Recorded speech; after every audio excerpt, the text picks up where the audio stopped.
Providing clients with the knowledge they deserve and the coverage they desire, Kendra Salyers Barnes with Farm Bureau Financial Services specializes in excellent customer service, integrity, and accountability. She has dedicated over 20 years to serving Northwest Kansas communities. For all your insurance and financial needs, call or stop by the offices to see Kendra at Farm Bureau Financial Services in Hoxie at 785-675-3661 or in Quinter 785-754-3641. Farm Bureau Financial Services, here to help you protect what matters most in life. Shane Mann is your new local AgriGold agent. For over 80 years, AgriGold has delivered quality corn and soybean seed to growers with unmatched genetic innovation and performance. As a local farmer and producer, Shane knows what it takes to make a farm successful. Mann Farm offers first-hand knowledge of the best product lines for the area with on-farm trials and direct shipping. For additional information, call Shane at 785-299-0510. Mann Farms, proud supporters of the Bulldogs. Blue Stem Medical's primary care physicians, Dr. Michael Mackin, Dr. Doug Gruenbacher, Dr. Shelley Gruenbacher, Dr. Scott Rempel, Dr. Anna Rempel, and nurse practitioner Glenda Wheeler provide medical assistance for the entire family. Their amazing staff provides services for all ages, including OB, sick and well visits, televisits, physicals, immunizations, and minor procedures. Visit them at 501 Garfield Street in Quinter, or give them a call at 785-754-3333 to book your next appointment. Blue Stem Medical, delivering beneficial care for Northwest Kansas and a proud supporter of Bulldog Athletics. A healthy smile is the goal for every patient at Blackwood Family Dentistry. For over 18 years, Dr. Blackwood and his staff have been offering comprehensive care to patients of all ages. Dr. Blackwood is your hometown provider for all treatment options to maintain and restore your oral health. So if you are a new patient or want convenient family scheduling, make an appointment at Blackwood Family Dentistry, proud supporter of Bulldog academics and athletics.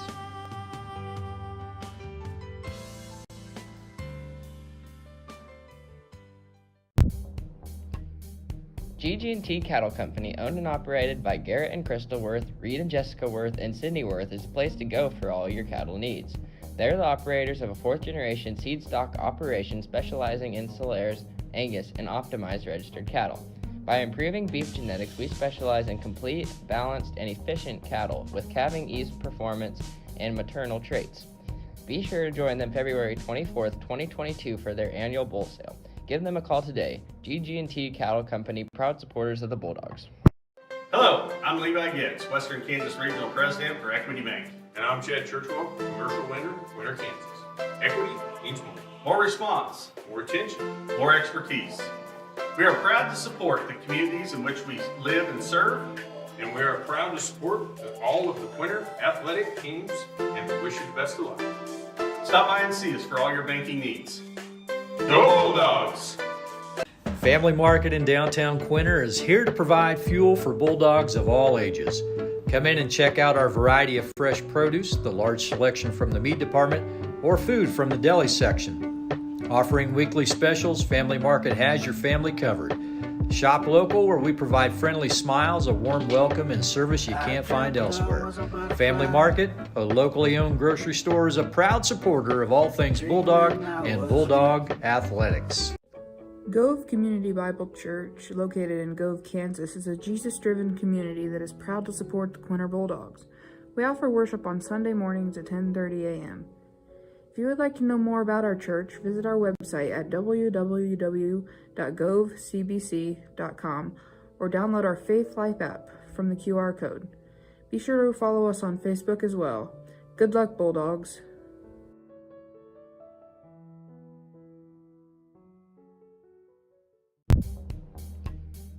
GG&T Cattle Company, owned and operated by Garrett and Crystal Worth, Reed and Jessica Worth, and Cindy Worth, is the place to go for all your cattle needs.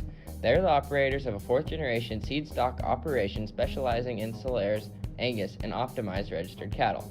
By improving beef genetics, we specialize in complete, balanced, and efficient cattle with calving ease performance and maternal traits. Be sure to join them February 24th, 2022 for their annual bull sale. Give them a call today. GG&T Cattle Company, proud supporters of the Bulldogs. Kaiser Angus supports the Bulldogs in their academic and athletic achievement.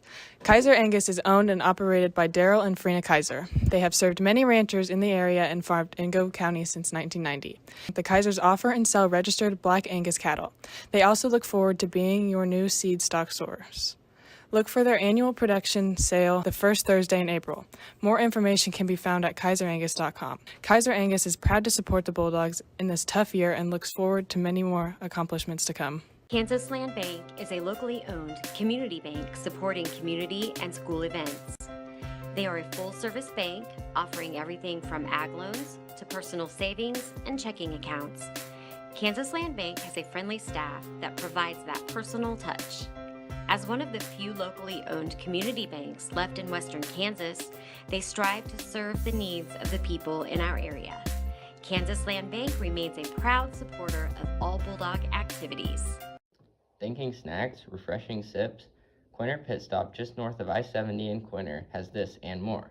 From fuel to your favorite snacks and not to mention daily lunch specials and fresh pizza, new owners Travis and Kristen Haldeman and their staff welcome you to their store 7 days a week from 6 a.m. to 9 p.m.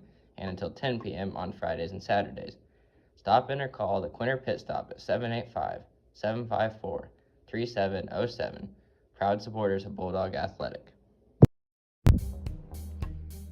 GG&T Cattle Company, owned and operated by Garrett and Crystal Worth, Reed and Jessica Worth, and Cindy Worth, is a place to go for all your cattle needs. They're the operators of a fourth-generation seed stock operation specializing in Solaires, Angus, and optimized registered cattle. By improving beef genetics, we specialize in complete, balanced, and efficient cattle with calving ease performance and maternal traits.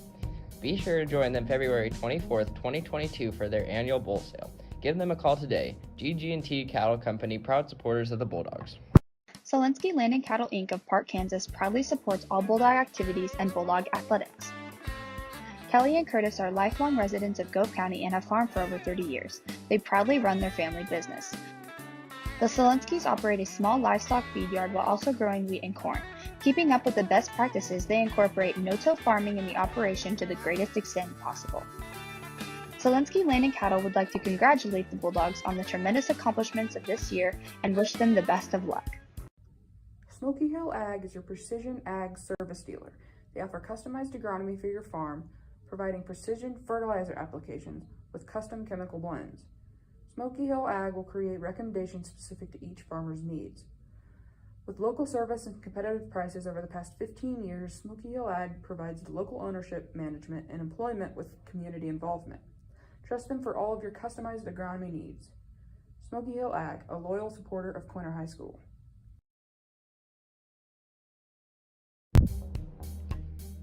GG&T Cattle Company, owned and operated by Garrett and Crystal Worth, Reed and Jessica Worth, and Cindy Worth, is a place to go for all your cattle needs. They're the operators of a fourth-generation seed stock operation specializing in Solaires, Angus, and optimized registered cattle. By improving beef genetics, we specialize in complete, balanced, and efficient cattle with calving ease performance and maternal traits.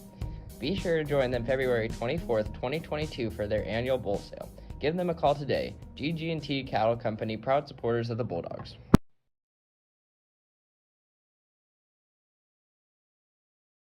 USD 293 Quinter Public Schools has a long and storied history.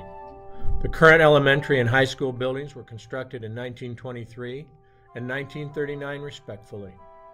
That is a lot of footsteps within these hallways and a wealth of memories.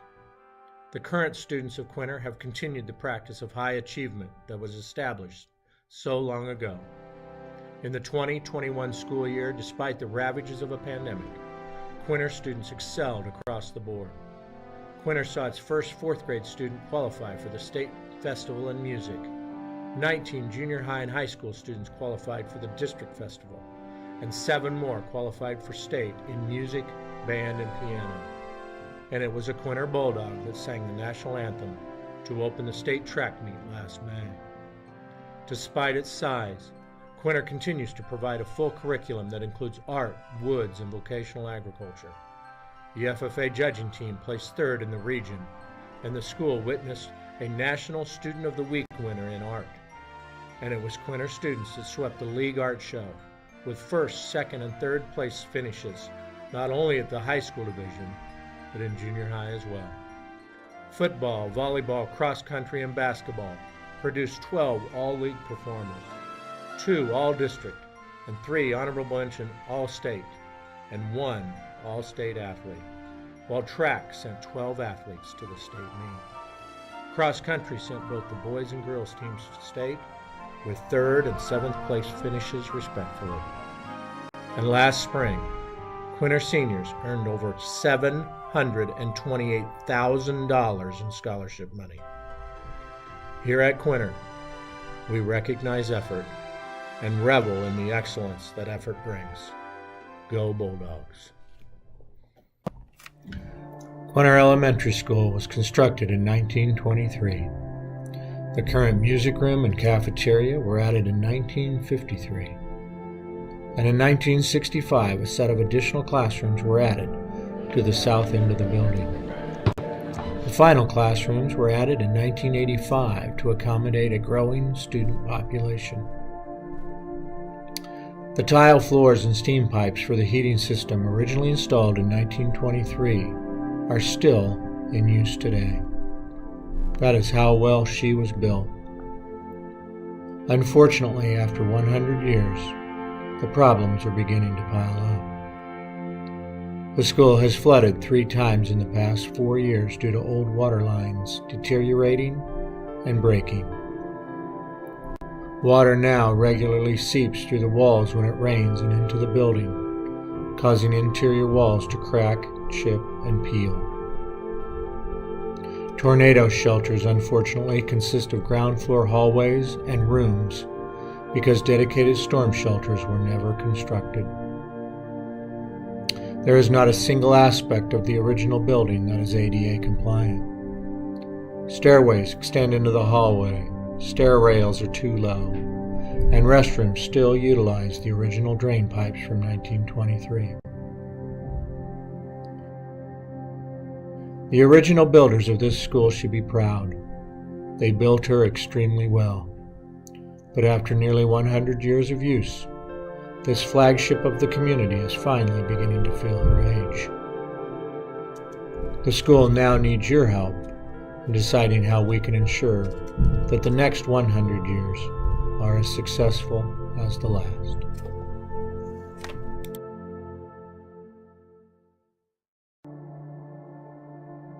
Here at Quinter, the community has always taken great pride in the school's facilities, and rightly so.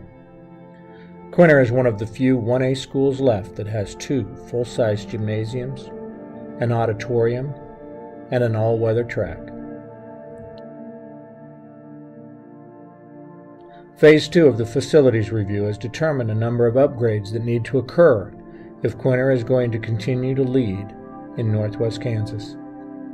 The parking lot is small, has inadequate lighting, and doesn't fully accommodate parking for all events. Cracks in the foundation and brickwork of the school widen just a bit more every year.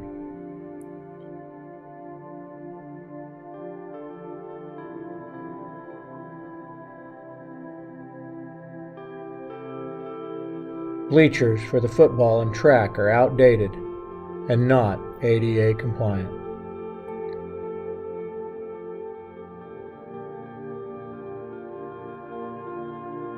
And the poles used for lighting on the field are over 70 years old. Every year, the ravages of weather deteriorate the track at an ever more rapid pace. Quinter is chosen annually to host a wide range of events. Those events bring visitors and dollars to this community.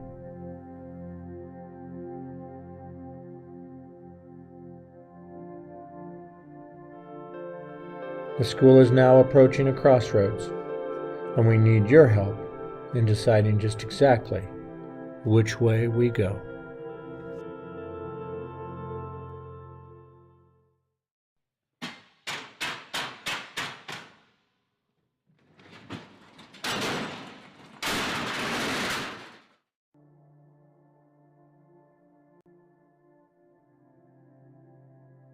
You've really got the tale of 2 cities right here. You got the ramp coming in, So you can come in with your wheelchair here, and that's as far as you're going to go.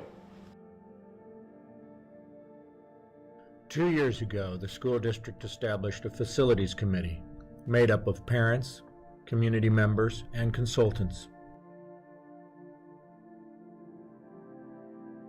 That committee developed a 3-phase plan for improving the facilities both outside and in. Phase 1 consisted of a complete inspection of all components of the facilities.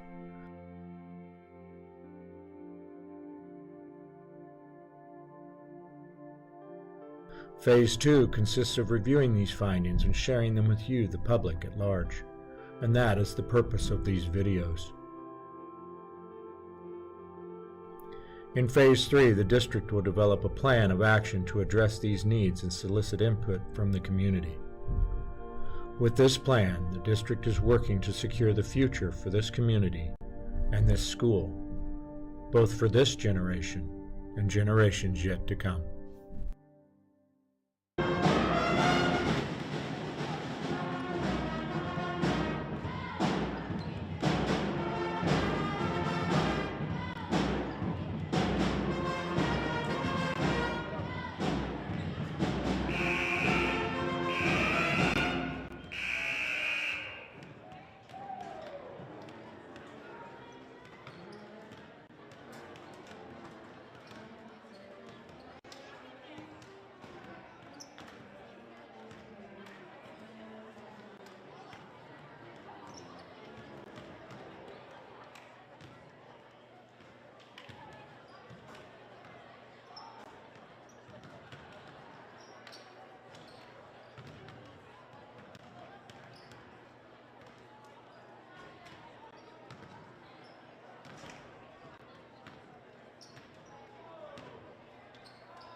Hello everyone and welcome to Quinter, Kansas for tonight's matchup of the Trego Golden Eagles versus the hometown Quinter Bulldogs.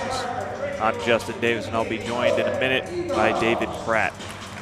The Bulldogs come in tonight at 8-11 while the Golden Eagles currently sit at 11-8. It's been a season of streaks for the Quinter girls team as they went on a 5-loss streak before beating Western Plains 54-26. Then went on a 4-game loss streak before breaking it Friday against Decatur with a score of 38-34. Quinter's last home win was way back on January 18th, so they're looking to buck that trend tonight. Trego lost their last game Friday against Smith Center 53-30, but are 6-2 against common opponents and 5-1 away from their home court. Both teams are looking to finish up the regular season and head into Sub-State on a strong note.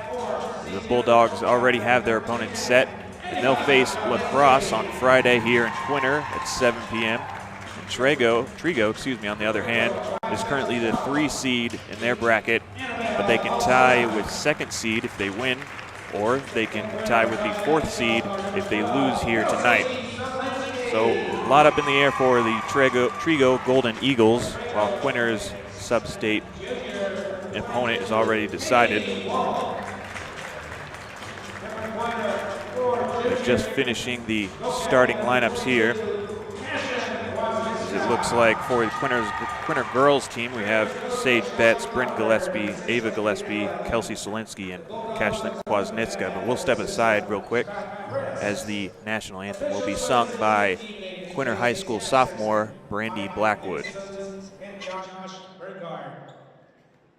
And would you please rise as Miss Brandy Blackwood sings our national anthem.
Again, that was Quinter High School sophomore Brandy Blackwood with a fantastic rendition of our national anthem. We're going to go ahead and bring in David Pratt here. So I'm wondering, David, what are both teams going to be looking for tonight? Well, I think, as you mentioned before, the Bulldogs, you mentioned their sub-state already set, their opponent for this coming Thursday already set, so they're just looking to fine-tune tonight and get used to playing without their second leading scorer if they have to continue to do so, and find some other options outside of Kennedy Worth since she won't be on the floor tonight. And for Trego, I think they're fighting for a higher seed, obviously, as most teams will. Haven't quite looked at their bracket well enough, but a second seed in any situation is going to be the better bet, and I think they're going to be looking to fine-tune as well. Looks like Quinter wins the opening tip. Bryn gets a miss down low, and we'll run through the Trego starting lineup real quick as number 2, O'Banion will start, as well as Brungart, number 5, Madison Walt, 11, Annabelle Malsum, 13, and number 22, Kaylee Walt.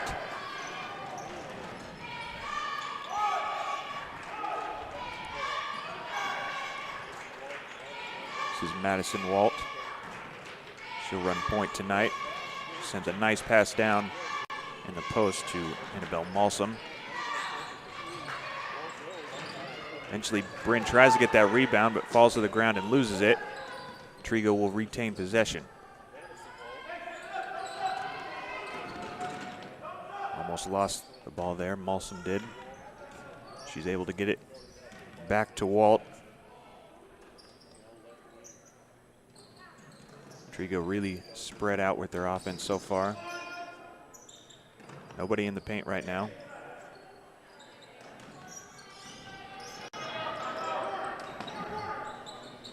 Be an open shot in the corner, but it's not taken.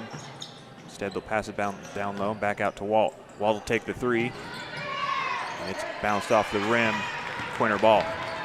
That was a really strong opening possession for Quinter's defense. They came out in a 1-3-1 zone, which might play a little bit more to their style here this evening, and they did well in the opening possession, just gave up one offensive rebound, but that's an adjustment they'll have to get used to.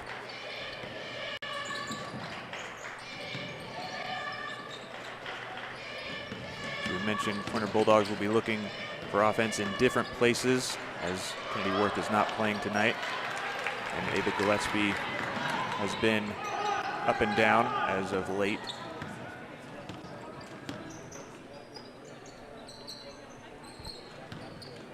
Walt with a pass down low to number 13, Malsum. And Trego Golden Eagles will be the first to put up points in this game. They currently lead 2-0. And that was a textbook design against the 1-3-1 zone defense there from Coach Shelby Crawford. He drew it up perfectly to where they had a post seal the bottom girl on that zone defense, and Solinsky, that bottom girl that was sealed, responds with a bucket. A nice start for the Quinter Bulldogs as we've tied things up here early, 2-2.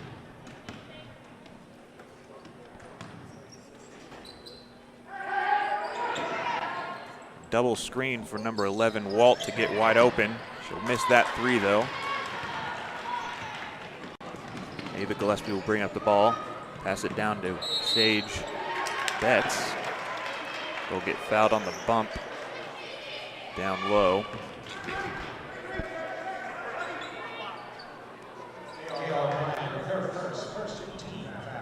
Looks like it was not in the act of shooting, so Quinter will just throw it in underneath their basket. That foul was on number 2, O'Banion. That'll be her first, and the first in the game. Shot from Kwasniewska for 3, and that rattles out. Trego will get the rebound, but Ava Gillespie just takes it, tries to get 2 more points, and instead she'll get the foul by Kaylee Walt, number 22. She might have got hit in the face there a little bit by Ava when she was trying to take that ball. Yeah, the Bulldog offense right there looks really good. Had a really good inbound play that freed Kwasniewska for a wide open 3, and then Gillespie doing what she does best, getting the steal on defense there and following it up with the opportunity here at the charity stripe. With that free throw, Quinter Bulldogs will take the early lead, 3-2. And Kaylee Walt will go ahead and be subbed out for number 4, Danny Schubert.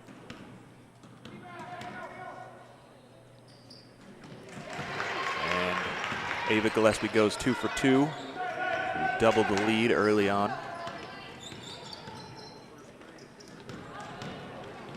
Trego, a nice pass down to Schubert, just checked in. And a wide open 3 from Malsum. And that'll hit home to give Trego the lead. They come out with a full court press. As we see Ava fall down, holding her knee. It's not a good look. Trego will score in the meantime.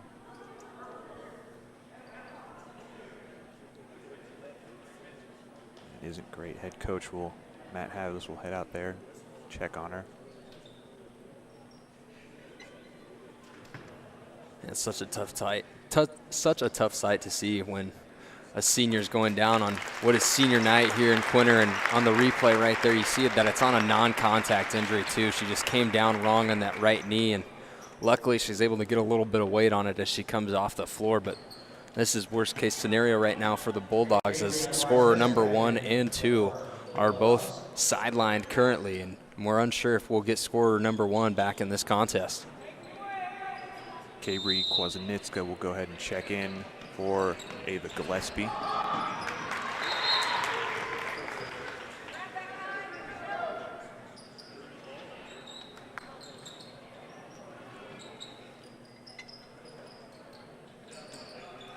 Trego's going full court man again.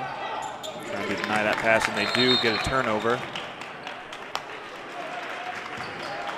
However, they then turn it right back over as it is a carry or a backcourt.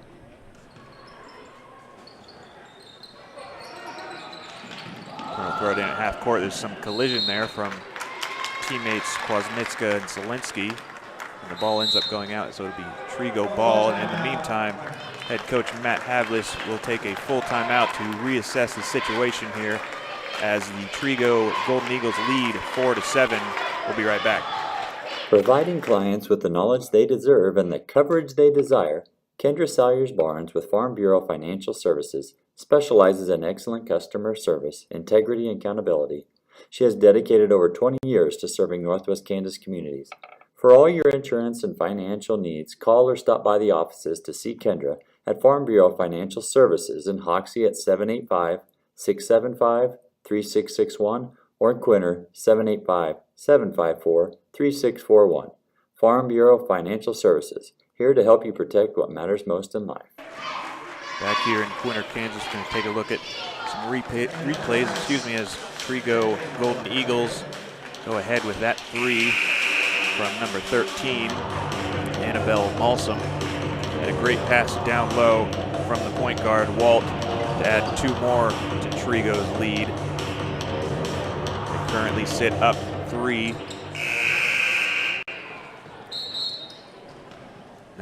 That timeout from head coach Matt Havlis was likely to figure out what they're going to do with Ava Gillespie on the bench now.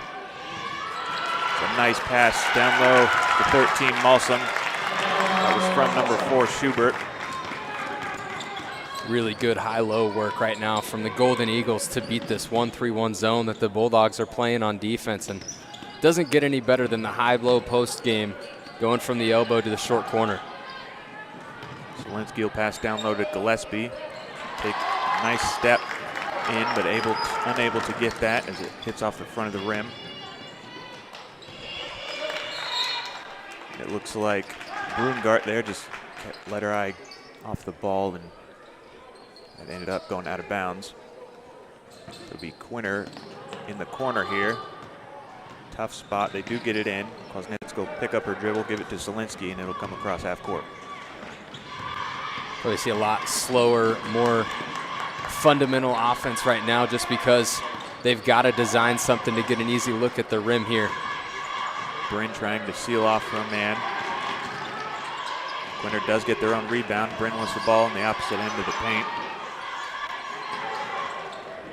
It's a 3 from Kwasniewska that's off the mark, and Trego will get the rebound, head back on offense. Schubert back out to Flax.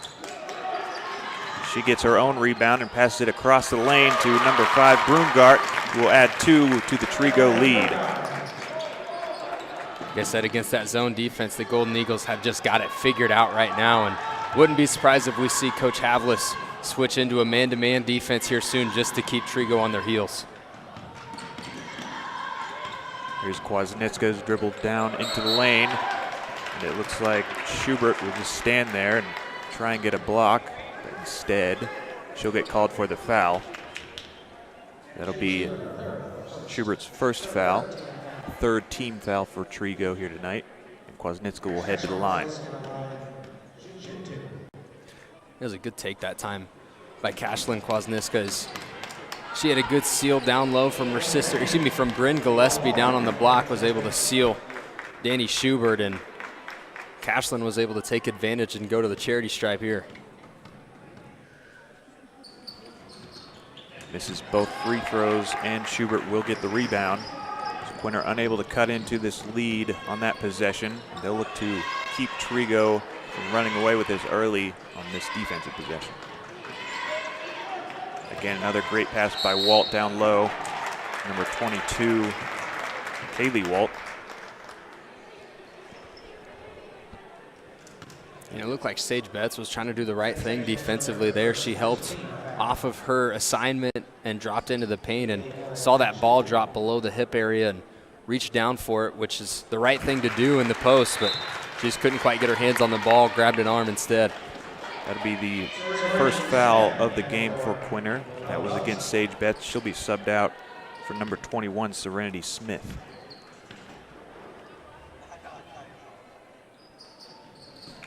And Trego will go 2 for 2 on the line in that possession. Smith hounded from the get-go. She trips up a little bit, but she's able to get the ball over to Kwasniewska. Smith, one of those players that's going to see extended playing time, and especially now that Ava is out on the bench with an injury. She was already seeing extended playing time with Worth out. Pass down low to Walt, who will get fouled on that play. Looks like from Solinsky. Coach Shelby Crawford's squad right now doing a great job of just flashing to the open areas of the paint, and that's what's allowed them to jump out to this 9-point lead, possibly 10-point if one of these free throws goes down. We have some subs for Trego as number 5, Carolyn Brungart, and number 13, Annabelle Malsom will check into the game.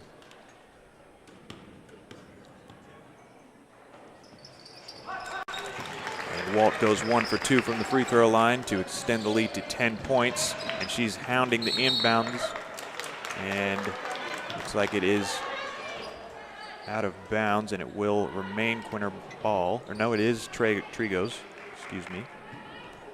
Great defensive effort after she made those free throws, or that one free throw, to regain possession here for Trego. Wide open shot for Malsom, and she hits that. I believe that's her second of the night. 3 more to this already large lead for the Golden Eagles. Solinsky sees Bryn down low. Instead, she'll pass it out to Kwasniewska in the corner 3. It rattles just off the front end. Trego will get the rebound. Almost a travel there, but able to keep her pivot foot is number 2, O'Banion.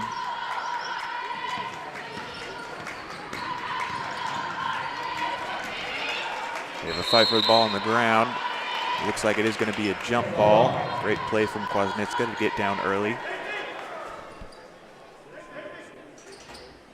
Possession will stay with Trego, however.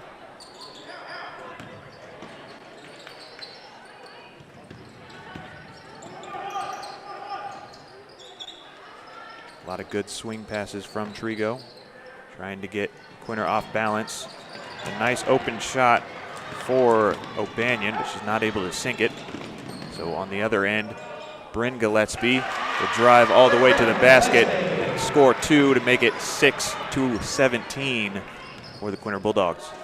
That was a nice job by Bryn in transition to come to a jump stop down at the painted area so that she could lift either one of those feet and step through after the jump stop, and she executed to perfection.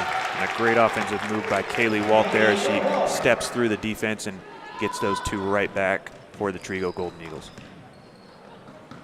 Here's Serenity Smith dribbling down in the paint. Pass it back out to Kwasniewska for 3. It's off the back end of the iron this time. Trego will rebound and push to get some more points as there's 6 seconds left. Fortunately, that is a travel for the Golden Eagles. As I mentioned, 6.7 seconds left in the first quarter. Quinter ball at half court. Trying to get someone open. Get it to Serenity Smith. Will drive down low. Pass it back out to Kwasniewska for 3. That's just off the mark on the right side. We won't have a buzzer beater in the first, as the current score is 19 Trego Golden Eagles to the 6 for Quinter Bulldogs. We'll be right back after this. Shane Mann is your new local AgriGold agent. For over 80 years, AgriGold has delivered quality corn and soybean seed to growers with unmatched genetic innovation and performance. As a local farmer and producer, Shane knows what it takes to make a farm successful. Mann Farm offers first-hand knowledge of the best product lines for the area with on-farm trials and direct shipping.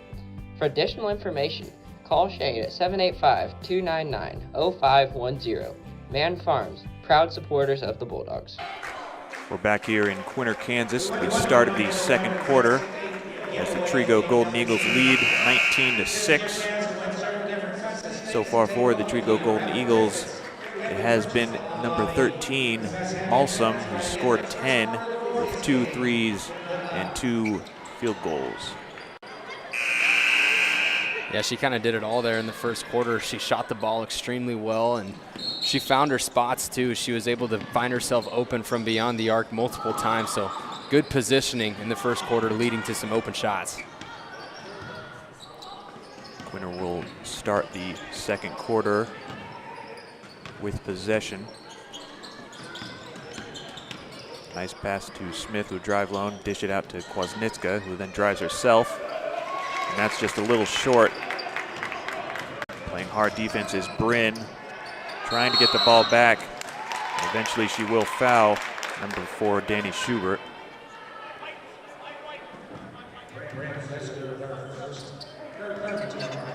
Just got a little bit too aggressive in the on-ball defense right there, and she was doing good for when she first got there, was able to keep the arms up and not make contact with the body, but then as soon as the ball went above the head of the ball handler, she reached out and made a little bit of contact, just enough. Sage Betts will go ahead and check back in for Serenity Smith.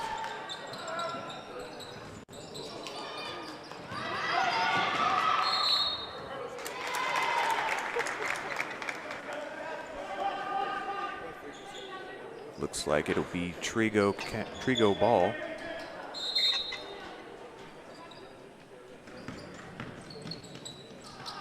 They'll go ahead and shoot that in the paint, but they're going to miss left, and that'll be over to Quinter now.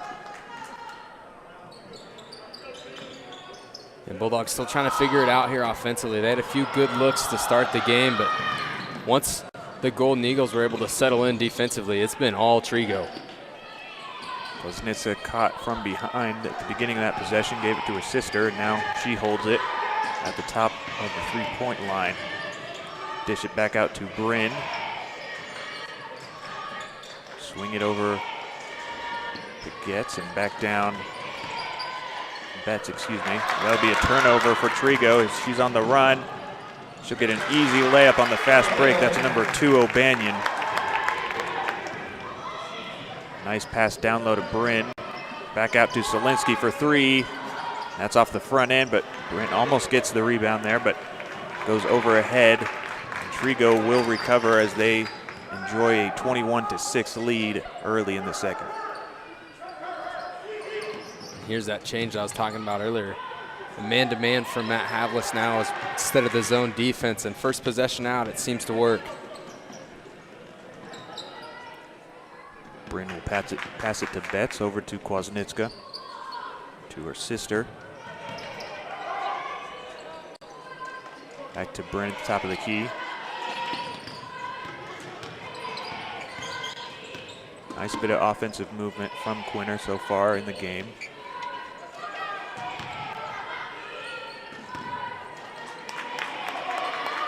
Kwasniewska has position on her man down low, but it'll go to Bryn out for the 3. That'll bounce off the left side of the rim, and it'll be a rebound by Walt. Looks like we have a timeout from Shelby Crawford. It'll be a full timeout, so we'll go ahead and take a quick break. Come back as the score is 21-6, Trego Golden Eagles.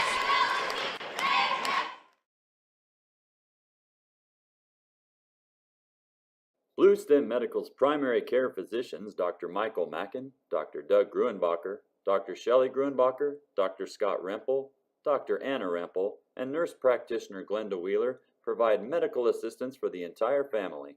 Their amazing staff provides services for all ages, including OB, sick and well visits, televisits, physicals, immunizations, and minor procedures. Visit them at 501 Garfield Street in Quinter, or give them a call at 785-754-3333 to book your next appointment. Blue Stem Medical, delivering beneficial care for Northwest Kansas and a proud supporter of Bulldog Athletics. Back here in Quinter, Kansas, Bulldogs down a hefty deficit, and they're in trouble as they have suffered quite a few injuries as Kennedy Worth is not playing tonight. Ava Gillespie went down with injury, and we have word that number 4, Paige Bell, is also out tonight. Trego looking to take advantage and possibly move up in their bracket.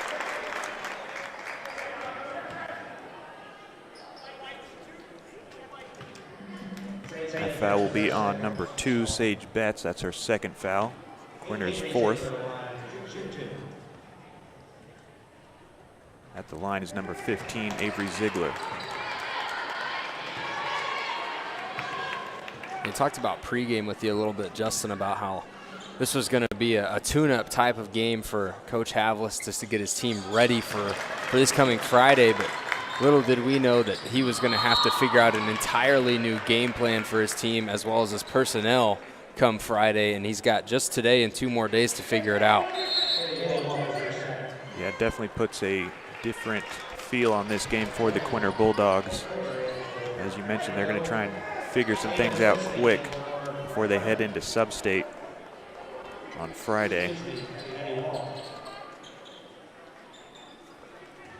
Luckily for Quinter, the Sub-State's already set, so it doesn't really matter in terms of positioning if it's a win or loss tonight, but of course you'd love to have a win and head into Sub-State with momentum.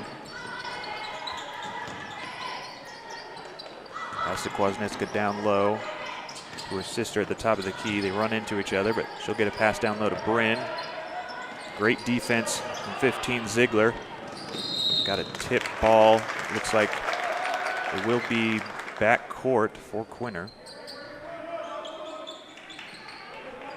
Quinter's got like you said about their Sub-State, it's being set already, and they've got lacrosse here at home Friday night at 7, but that game's going to be in addition to this game, trying to fine-tune whatever they need to find the personnel to get right for what could be Jetmore Hodgman County, who's currently 19-0. That was a great effort from number 14, Tori Hober, who had about 4 rebounds in a row to get her own shot and put it back up. Eventually it was a travel, and it'll be Quinter ball. It's like Serenity Smith, I believe, will check in for Kabri Kwasniewska. I think the silver lining in what tonight's story might turn out to be for Coach Havlis is the fact that he's got 3 freshmen out on the floor right now in what is a very late regular season game heading into Sub-State, and this just prepares him for the future as well as his athletes for the future as well. That's a great steal from number 5, Broomgart, coming on the backside. And then number 12, McKenna Flax, is out early and able to get that pass and get a nice look down low. She will get fouled, and the foul is on number 2, Sage Betts. That'll be her 3rd, Quinter's 5th. Sage Betts might be heading to the bench, or Havlis might leave her in since he's so shorthanded here tonight. Yeah, these young girls are going to have to figure out, too, how to play with some fouls, like you just said. Coach Havlis and the Bulldog roster are pretty shorthanded right now. It's going to be tough for them to be able to maneuver around foul trouble if the Bulldogs get into it. Kabri Kwasniewska will make that substitution to come in for Sage Betts. Bryn Gillespie will get the rebound on that missed free throw. Hand it down to 24, Addie Hargett, excuse me. Serenity Smith at the top of the key. Over to Hargett. Back to Smith. Kwasniewska was looking for it. She'll take looks like a 2-pointer as her foot was across the line, and it goes wide.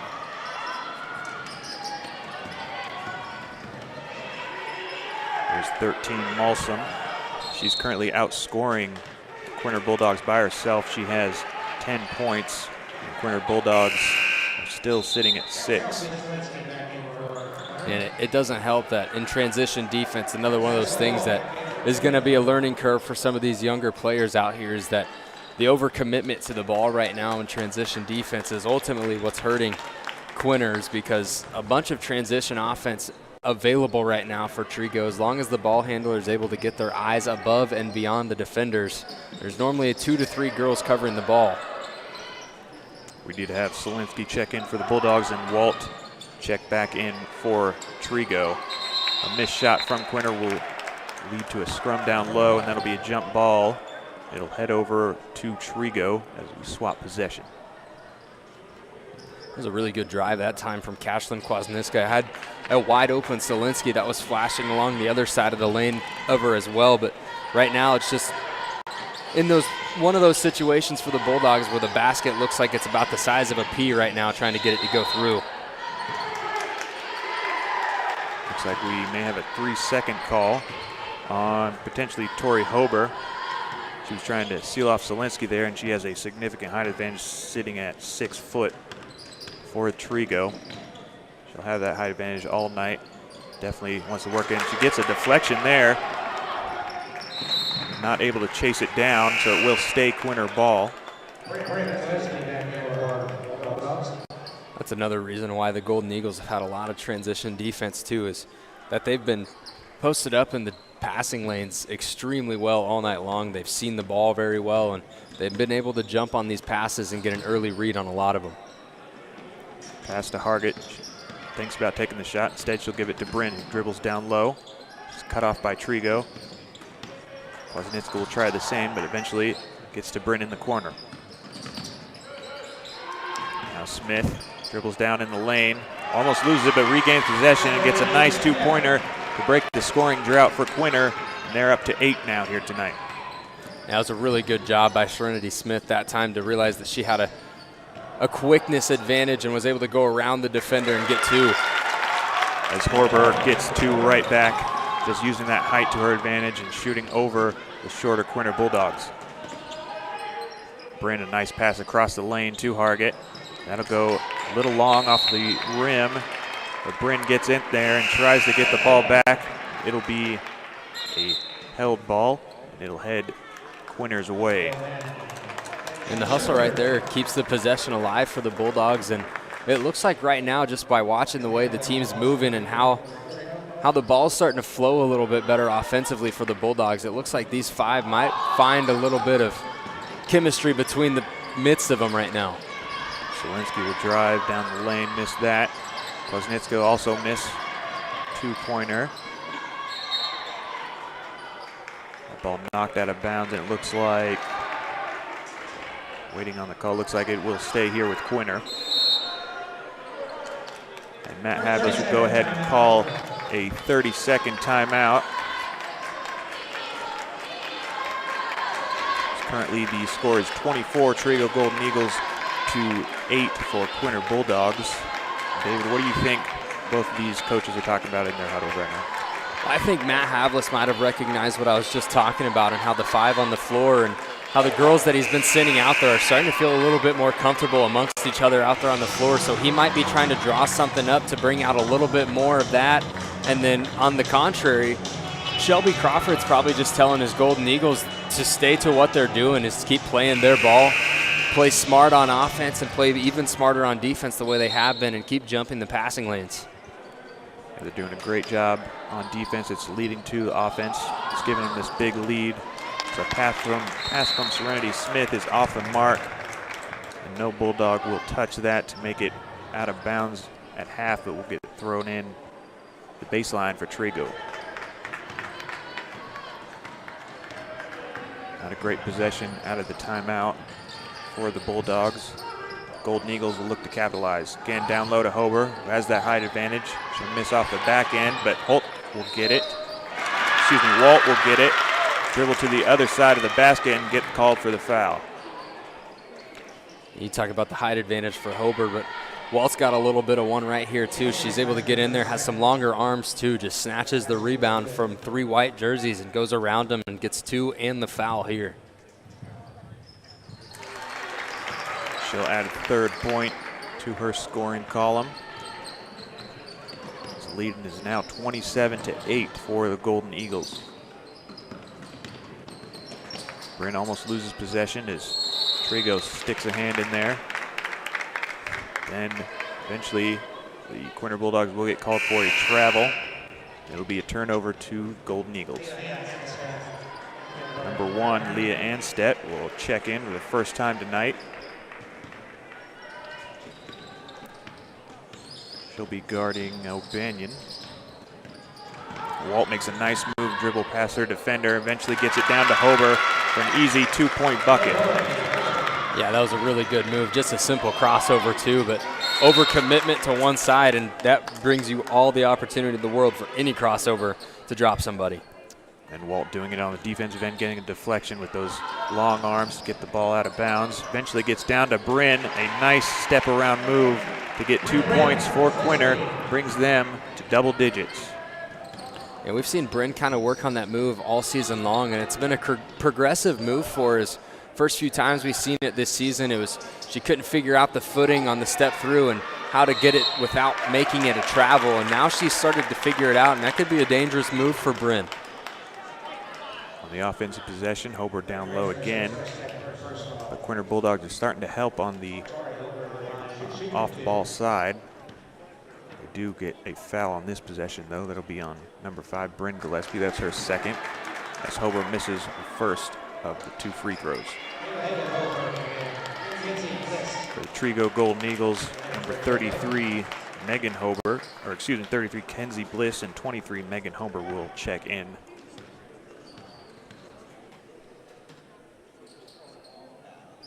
Hobart will make that second shot to extend the lead to 20 points here with 45 seconds left in the first half. Kwasniewska in the corner, dribbles down low, but loses possession. That'll be a turnover to the Golden Eagles. It'll be interesting to see here if Coach Crawford wants to try to get a 2-for-1 here and put a shot up early in this possession and try to get another steal defensively. But if they number 33 Bliss lose possession on that, it'll be a scrum on the floor, and it is eventually called a jump ball. And they'll stay here with Trego with 25 seconds left.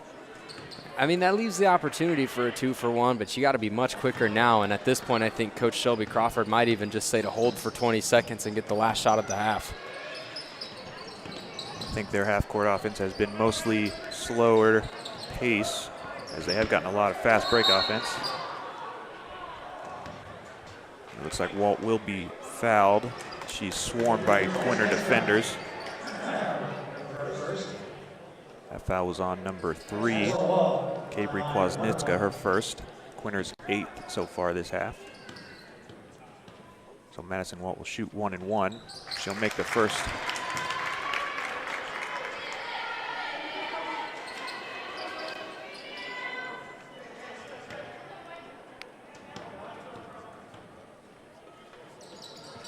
And she'll convert both to extend the lead to 22 points here with 10 seconds left in the first half. Large dribble from Kwasniewska over to Selensky for 3. That one's well short. Trego will throw it up. It's nowhere close, but they do enjoy a large 22-point lead as we head here into halftime. We'll be right back after this.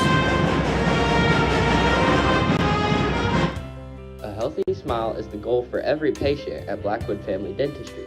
For over 18 years, Dr. Blackwood and his staff have been offering comprehensive care to patients of all ages.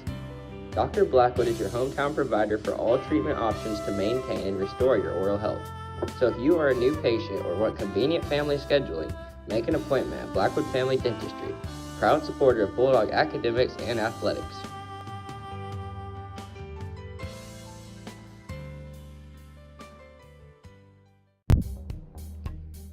GG&T Cattle Company, owned and operated by Garrett and Crystal Worth, Reed and Jessica Worth, and Sydney Worth, is a place to go for all your cattle needs.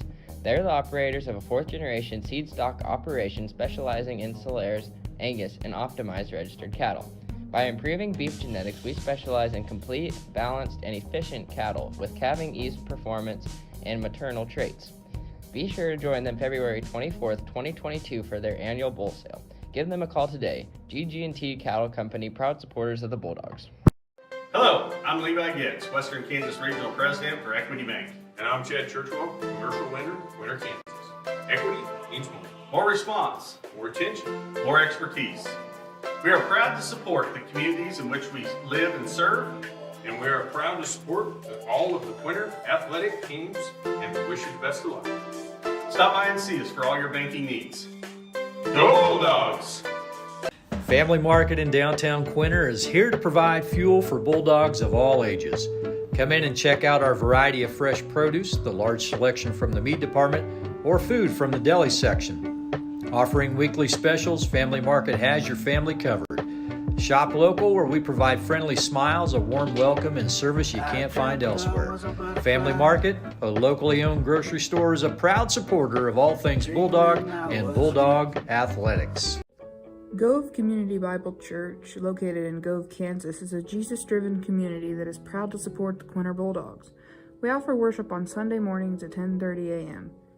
If you would like to know more about our church, visit our website at www.govecbc.com or download our Faith Life app from the QR code. Be sure to follow us on Facebook as well. Good luck, Bulldogs.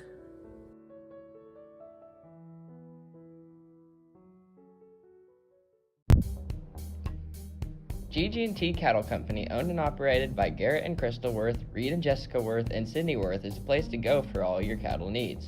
They're the operators of a fourth-generation seed stock operation specializing in Solaires, Angus, and optimized registered cattle. By improving beef genetics, we specialize in complete, balanced, and efficient cattle with calving ease performance and maternal traits.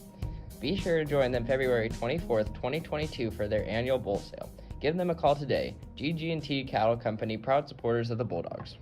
Kaiser Angus supports the Bulldogs in their academic and athletic achievement. Kaiser Angus is owned and operated by Daryl and Frina Kaiser. They have served many ranchers in the area and farmed in Gove County since 1990. The Kaisers offer and sell registered Black Angus cattle. They also look forward to being your new seed stock source. Look for their annual production sale the first Thursday in April. More information can be found at kaiserangus.com. Kaiser Angus is proud to support the Bulldogs in this tough year and looks forward to many more accomplishments to come. Kansas Land Bank is a locally owned community bank supporting community and school events. They are a full-service bank offering everything from ag loans to personal savings and checking accounts. Kansas Land Bank has a friendly staff that provides that personal touch. As one of the few locally owned community banks left in western Kansas, they strive to serve the needs of the people in our area. Kansas Land Bank remains a proud supporter of all Bulldog activities. Thinking snacks, refreshing sips? Quinter Pit Stop just north of I-70 in Quinter has this and more.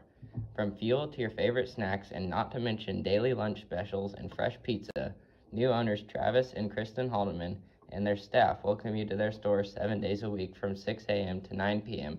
and until 10 p.m. on Fridays and Saturdays.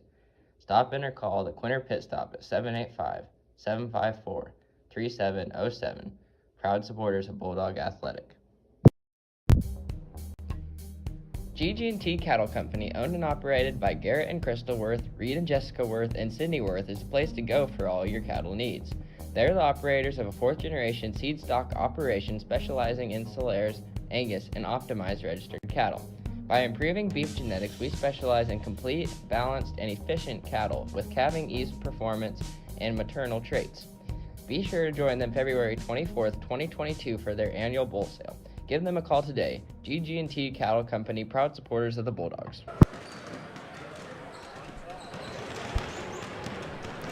Welcome back, everyone, to the Doghouse as the Trego Golden Eagles have a hefty 22-point lead here at halftime, as the Quinter Bulldogs have 10 on the board, with Bryn Gillespie having 4 points, Ava Gillespie with 2, Kelsey Solinsky with 2, and Serenity Smith chipping in with 2 as well. There's been a lot of injuries for the Quinter Bulldogs, as Ava Gillespie went down in the first half. Paige Bell is out, as well as Kennedy Worth.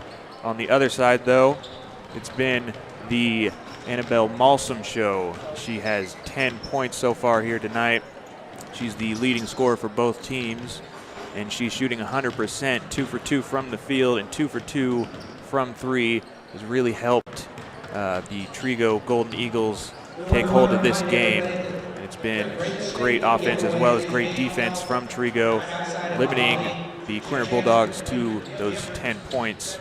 The other scorers for Trego is Madison Walt with 6, Caroline Brungart with 4, Kaya O'Banion with 2, Tori Hober with 5, Avery Zingler with 1, and Kaylee Walt with 4.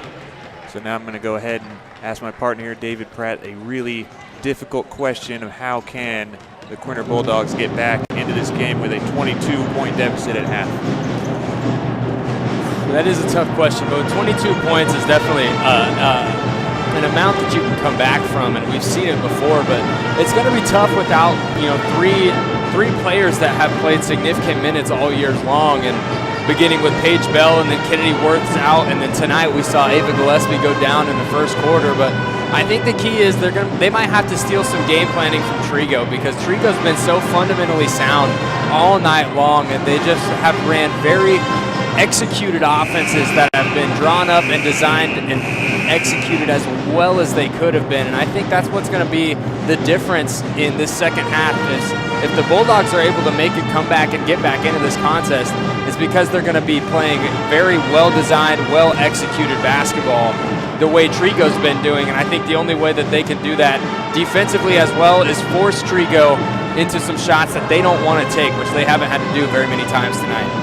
Absolutely, and it's going to be a tough road to come back for the Quinter Bulldogs. Go ahead and stay right here and see if it happens here with 2.5 minutes left until we get to the second half of this ball game. Zelensky Land and Cattle Inc. of Park, Kansas proudly supports all Bulldog activities and Bulldog athletics. Kelly and Curtis are lifelong residents of Gove County and have farmed for over 30 years. They proudly run their family business. The Zelenskys operate a small livestock feed yard while also growing wheat and corn.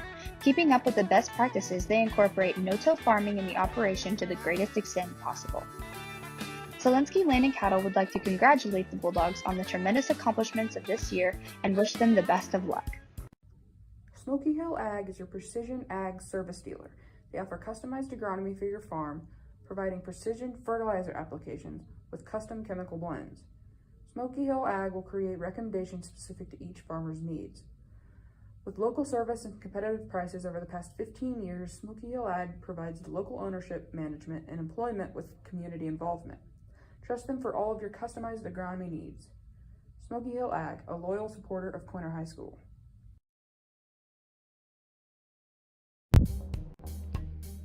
GG&T Cattle Company, owned and operated by Garrett and Crystal Worth, Reed and Jessica Worth, and Sydney Worth, is the place to go for all your cattle needs.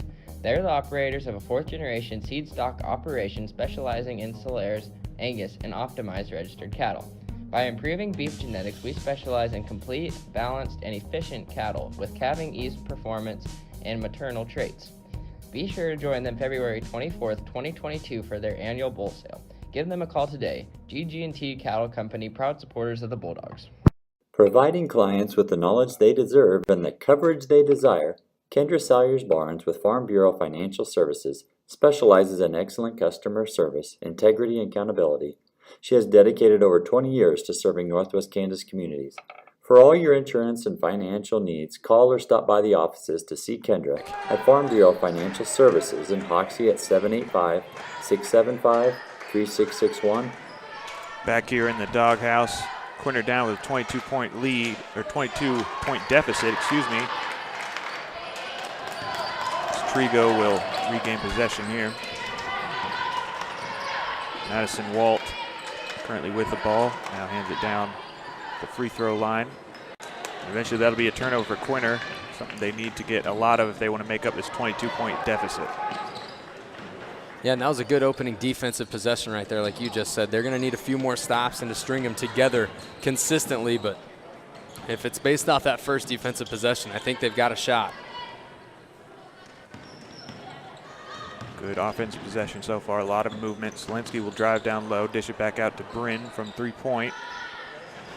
And Gillespie will miss that three. It hits off the side of the rim.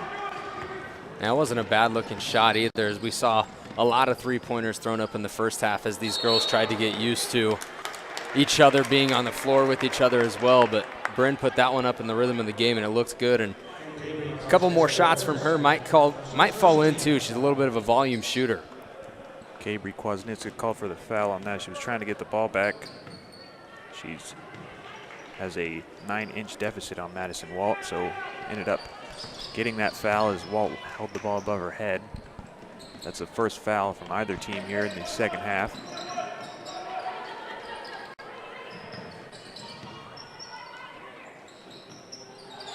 Pass back out to Madison Walt, who passed it down to number 5, Carolyn Brungart. Regains possession there, and it's back out to Madison Walt, top of the key. Now down low, number 22, Walt. Kaylee Walt, with a nice move there, will get fouled on the play. That's number 5, Gillespie, with her third.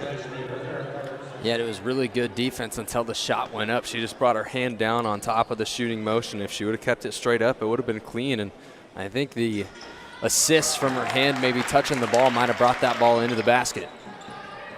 Kaylee Walt will make that free throw.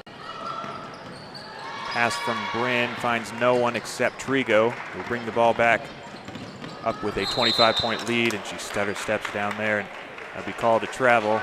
Turnover, Quinter ball. Classic case of some happy feet coming up the floor there. Just got a little bit excited trying to come to a jump stop and didn't get the feet down simultaneously.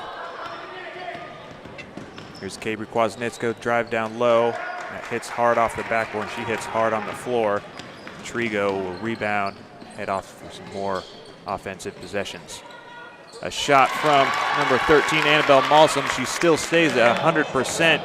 That's her third three of the day. She's now up to 13 points overall. A nice steal from number 5, Brungart, and a layup will add 5 quick points to the lead for the Trego Golden Eagles. Yeah, and 5 points to quickly go up by 30 here and go on an 8-0 run to start the second half. And that three would have been huge for the Bulldogs, but nonetheless, another offensive look here. There's another three from Solinsky.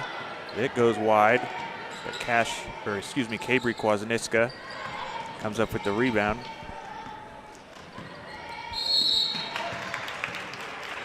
Eventually we'll get a foul down low. That'll be on number 11, Madison Walt. That's her first for the evening. And Trego's first for the second half. And Cabri Kwasniewska has been driving the ball pretty well against this good Trego defense. She's gotten inside the paint a few times and has just been, not, I won't say unfairly matched up against the defenders of Trego, but it's tough trying to maneuver through the trees once you're underneath the basket.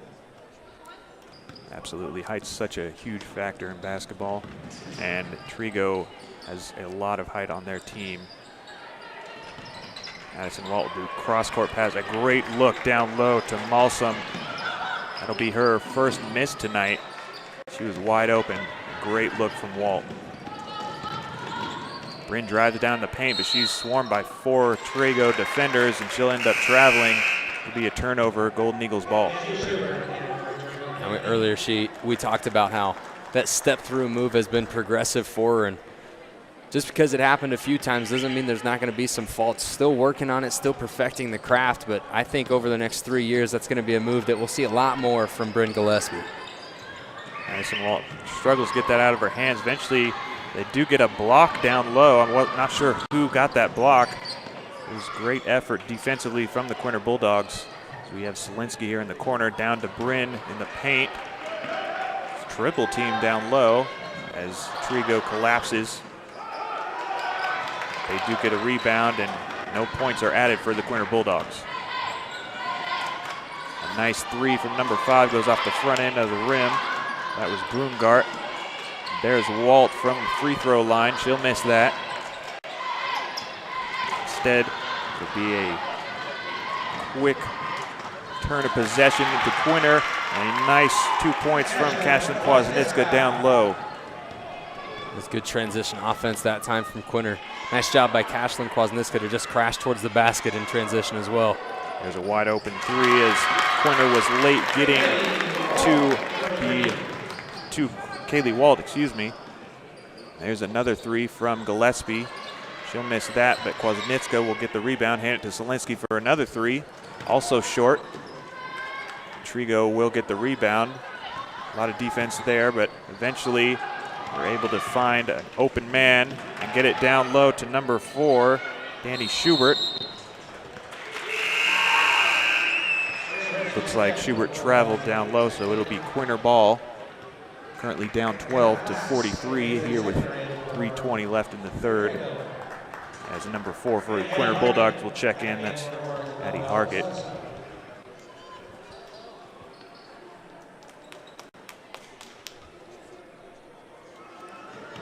Cashlyn will pass it into Serenity Smith. Over to Betts, who loses the ball down in the paint. And Brungart will bring it up. Down to Hober. Tries to pass it to Flax, but it gets stolen from Quinter. For Quinter, Cashlyn down low. Nice open shot, but that won't fall.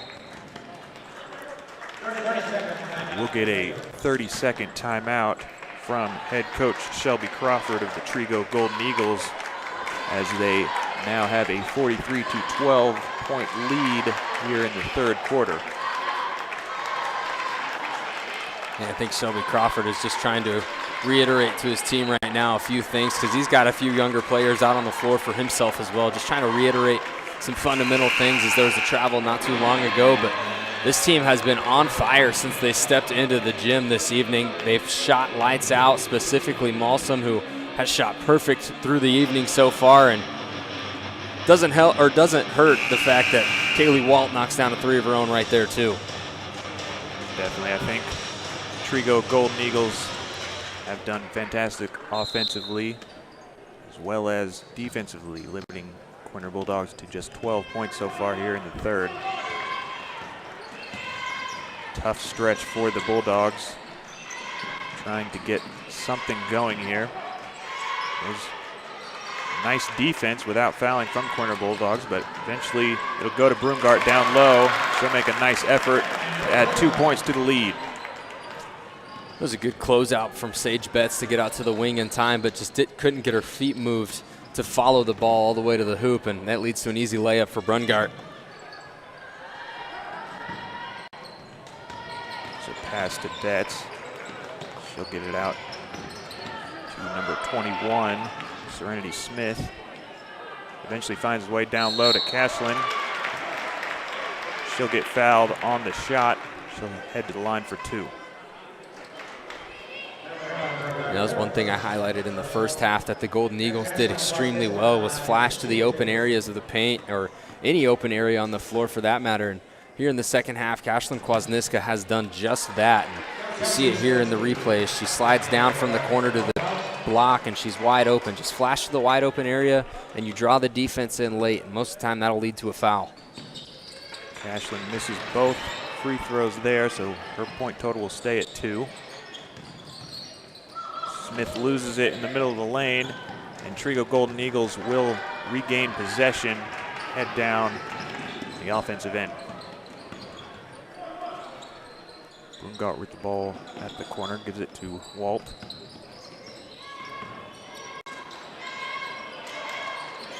Broomgart looks to pass, but end up handing it over to Ziegler.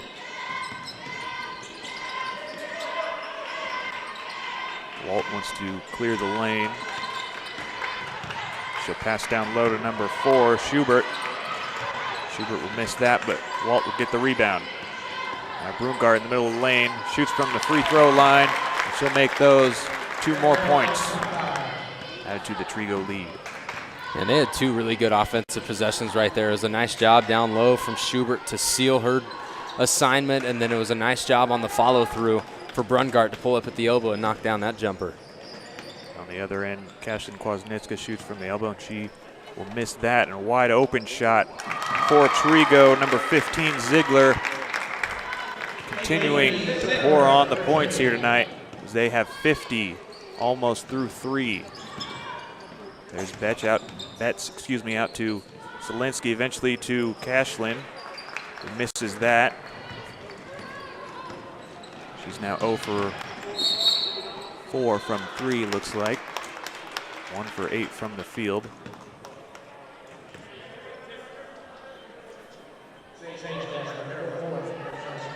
That'd be a foul on Sage Betts, her 4th.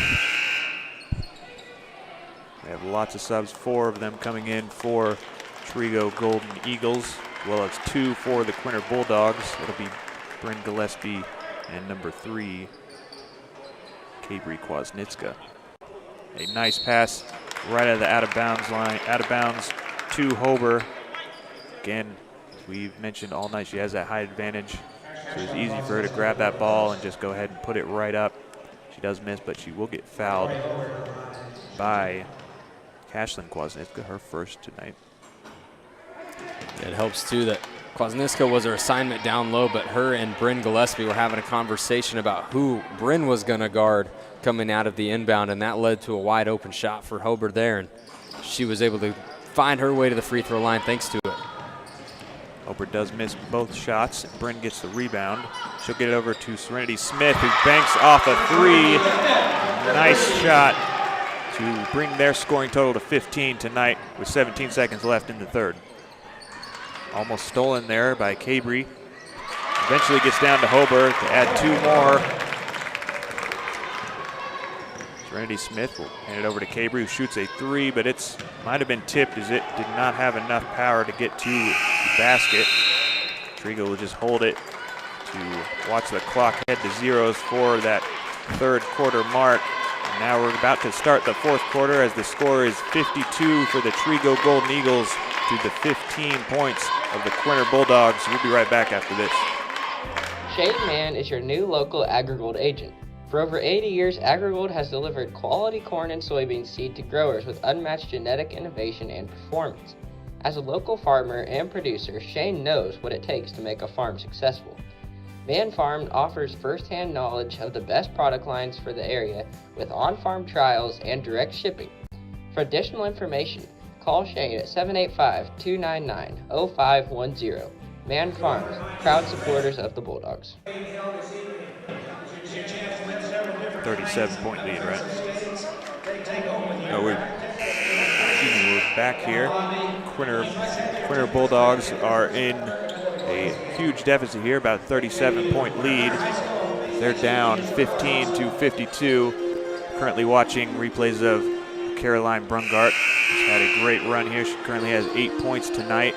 Just 1 foul. She's 4 for 6 from the field. They're going to have possession here. Easy travel call down low. So it looks like Avery Ziegler picked up her pivot foot. Quinter will try and make something happen to get some kind of momentum heading into Sub-State. And that's a great effort there from Kashlyn Kwasniewska. She'll hit 3. That's her first of the night. Now up to 5 points overall.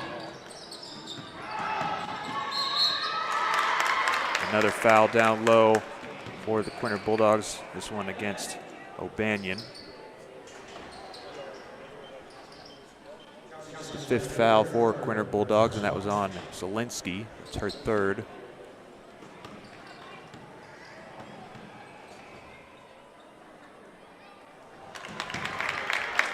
As Kaya O'Banion makes her first free throw, we are over the 30-point threshold, so we do have a running clock here in the fourth quarter. O'Banion will miss the second part, but she'll get her rebound. It's a bit of a scuffle down at the free throw line, and it ends up being a jump ball. It'll be Quinter's possession. And looking forward now is you see the 5 girls on the floor right now is a possibility for the 5 girls to be out on the floor in a year from now for the Bulldogs. So Matt Havlis really has to be able to use this opportunity to try to get these girls used to playing in situations such as these, as late regular season games are huge in high school basketball. So getting them the opportunity now could pay off for Matt Havlis coming in the years to come. As Gillespie takes this free throw, we're going to have a full platoon swap for the Trego Golden Eagles as we have 5 new players coming in. It'll be number 4, 23, 12, 5, and 33 for the Golden Eagles.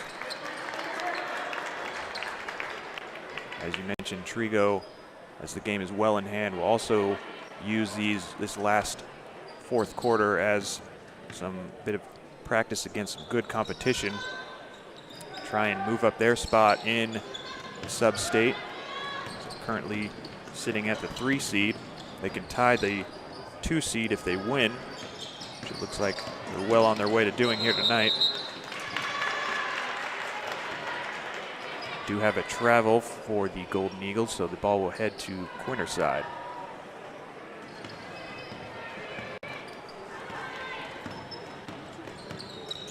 Smith to Cabry. Over to Kashlyn. Kashlyn looks to spot up, but instead she'll dribble around her defender and get a nice 2-point bucket down low. Great offensive effort from Capri there. Does a really nice job as she's put up a few shots today, so she used that knowledge to her advantage, used the shot fake, and was able to get to the basket. That was Kinsey Bliss trying to dribble around Capri. Eventually she gets down into the paint. She will get fouled. It's Capri's third.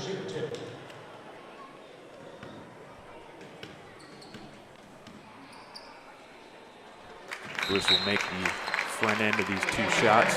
We have some subs coming in for Quinter. It's number 24, Hargett, and number 2, Betts.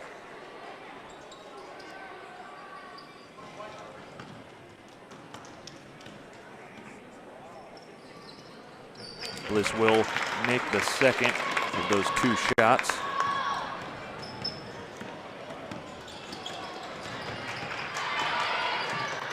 Hargett in the paint. Out to Gillespie, to Capri, and that gets swiped away from the goal for the Golden Eagles. That'll be a 12. McKenna Flax will head all the way to the other end and score 2 more points, bringing the total for Trego Golden Eagles to 57 here. 3.5 left in the fourth quarter. Again, we do have a running clock as the lead is over 30 points in the fourth quarter. That'll be a foul on number 4, Schubert, for Trego. So Capri Kwasniewska will head to the line. Add at least 1. We have 3 new players for Trego Golden Eagles. And number 1, Leah Anstedt, will check in for the Bulldogs. As well as number 23, Brighton Mesh. I believe that is the first time I've seen Mesh all season. We do only do home games here. She may have played in different games, but she'll get some good minutes here tonight. There's 2.5 left on this running clock. Hargett gets the ball up the court.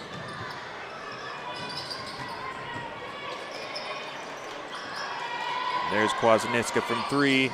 Just off the front end, and Hobart will get the rebound for the Golden Eagles. Walt bringing the ball up.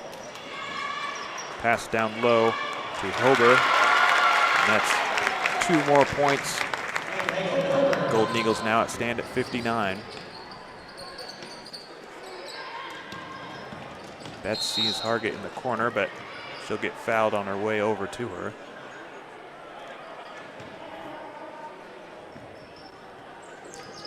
And with this win here tonight in Quinter, Trego moves, or is going to move, rather, to 12-8 on the season. And they'll also move into that tied, as you mentioned pregame. They'll be tied for second place in the Plainville sub-state and be tied with St. Francis Cheylin. And it'll be a matter of how that tiebreaker comes down to see who gets the second seed in that sub-state. But I can imagine the 2 seed is going to have a lot better look than the 3 or even the 4 seed. So Trego came in and took care of business for the rest of their season here tonight.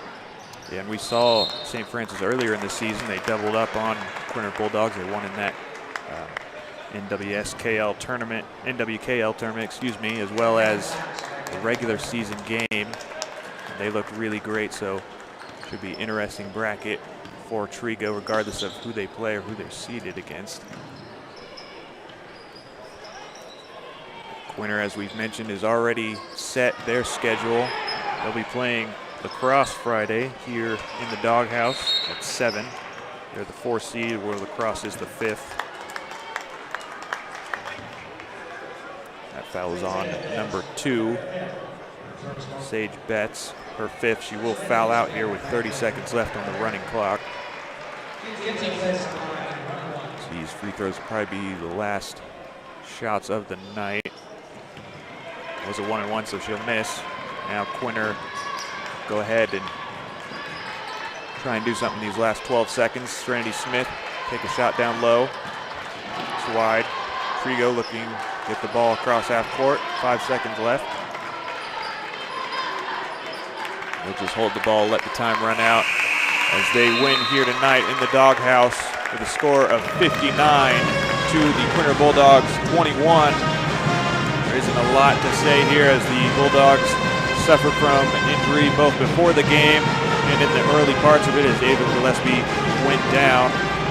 And the Quinter Bulldogs just couldn't find their offensive flow here tonight as the Trego Golden Eagles did a great job limiting them to just 21 points and turning that defense into offense to get to the 59-point mark here with a running clock in the fourth quarter. A phenomenal effort from Trego.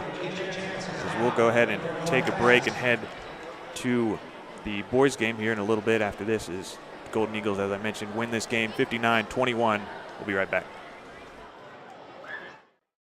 Blue Stem Medical's primary care physicians, Dr. Michael Mackin, Dr. Doug Gruenbacher, Dr. Shelley Gruenbacher, Dr. Scott Rempel, Dr. Anna Rempel, and nurse practitioner Glenda Wheeler provide medical assistance for the entire family. Their amazing staff provides services for all ages, including OB, sick and well visits, televisits, physicals, immunizations, and minor procedures. Visit them at 501 Garfield Street in Quinter, or give them a call at 785-754-3333 to book your next appointment. Blue Stem Medical, delivering beneficial care for Northwest Kansas and a proud supporter of Bulldog Athletics. A healthy smile is the goal for every patient at Blackwood Family Dentistry. For over 18 years, Dr. Blackwood and his staff have been offering comprehensive care to patients of all ages. Dr. Blackwood is your hometown provider for all treatment options to maintain and restore your oral health. So if you are a new patient or want convenient family scheduling, make an appointment at Blackwood Family Dentistry, proud supporter of Bulldog academics and athletics.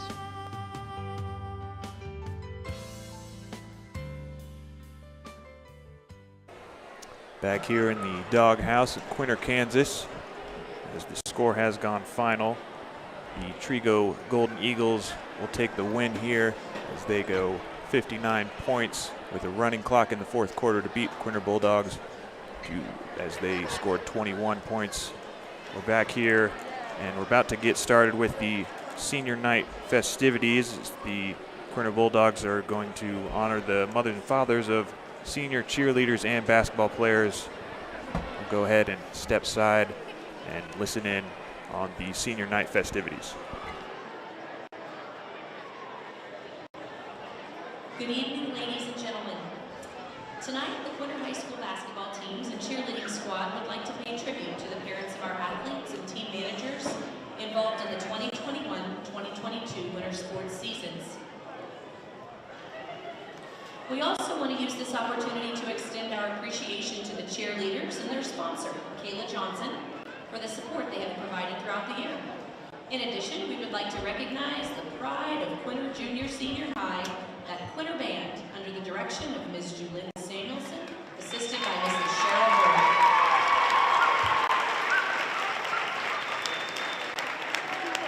Parents, on behalf of the coaching staffs and our student athletes, we want to thank you for your support throughout this and every season.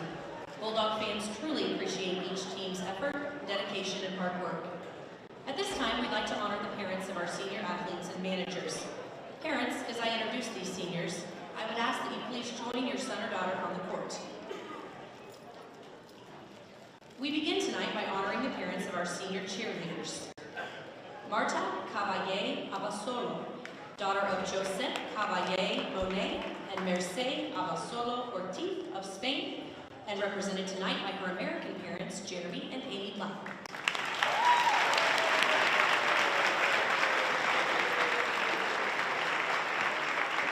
Dear Amy and Jeremy, thank you for supporting me and always being by my side, both in my good and my low moments. Thank you for always being there to offer encouragement, advice, and good wishes. During all these months, you have been my greatest support, and I don't think I would have made it without you. I will forever appreciate the lessons you two have taught me and the opportunities you both have provided me. Thanks for being the best role models I could ever have asked for. I'm so lucky to have you.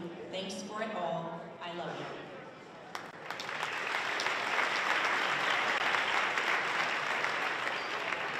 Jalen Betts, daughter of Aaron and Tracy Betts.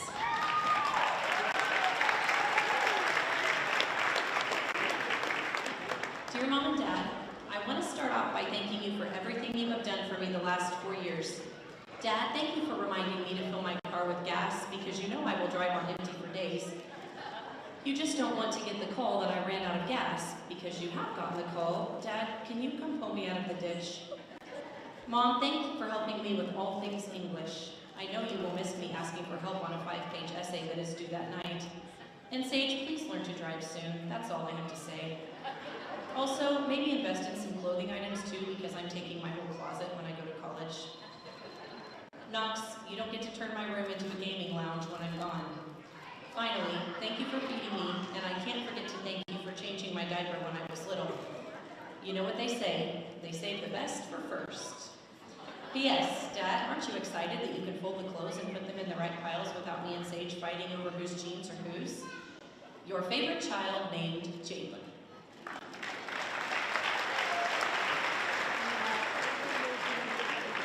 Tavia Kreitz, daughter of Michael Henley and Natasha Kreitz. Unfortunately, Tavia is unable to be with us tonight due to illness. We still want to recognize her and her contribution to the cheer squad, and also her parents' support of her participation.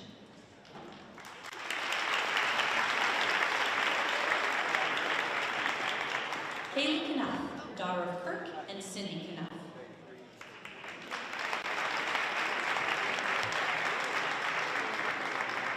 Dear Mom and Dad, well, your last and favorite child is finally graduating.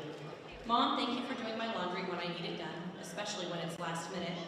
Thank you for always being there to help me study for a test the next day, even though you want to go to bed. Dad, thank you for always trying to come watch me cheer, even if you had a bad day or a busy day at work. Also, thank you for sitting at the table to talk and listen to everything I have to say. Thank you both for supporting me all through my life. Oh, and Caleb, you better start packing before they kick you out so they can have the house to themselves. Caleb, thank you for always being there and stepping up when I needed you the most. Also, thank you for always being a shoulder to cry on. I love you all so much. Love, Kaylee, your favorite and last child.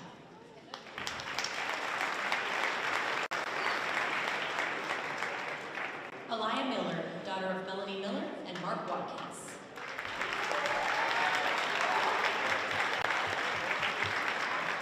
Dear Mom, Mark, Grandma, and Grandpa, Mom, thank you for always being there for me and supporting me in everything I do.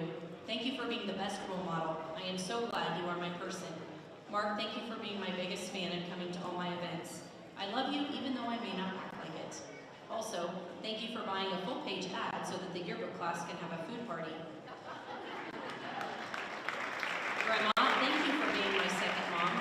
I am so glad that you let us live with you and made us your own. You truly are my best friend. Grandpa, thank you for helping me with anything I need and always being there. Super sorry about using all your gas and all the flat tires. Words cannot describe how much I appreciate you all. Love you, Aliyah.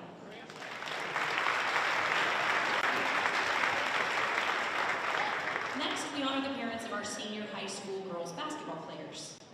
Ava Gillespie, daughter of Greg and Tiffany Gillespie.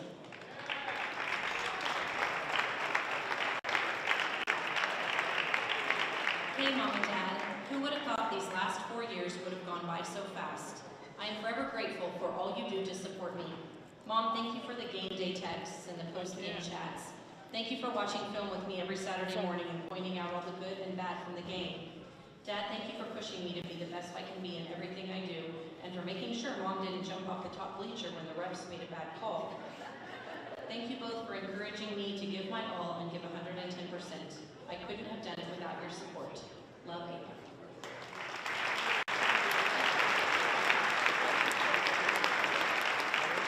Finally, we honor the parents of our senior high school boys basketball players.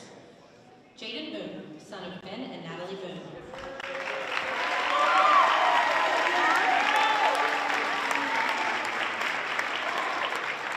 Hey, Mom and Dad, it is time for my last senior night. I know that this year has not been how we hoped it would be, but I just want to say thank you for being there every tough step of the way.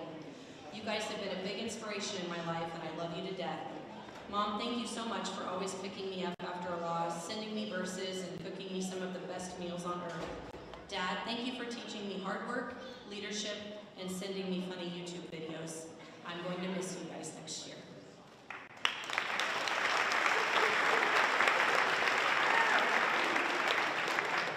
August Gus Bridges, son of Aaron and January Bridges.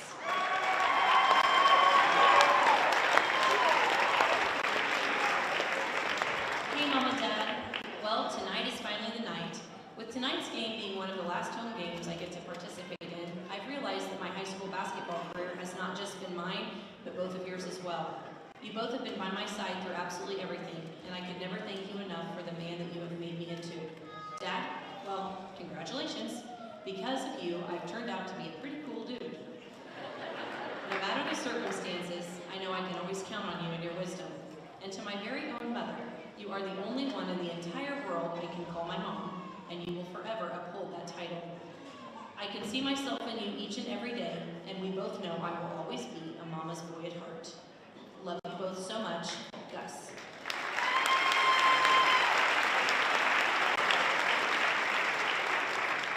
Eli Gruenbacher, son of Doug and Shelley Gruenbacher.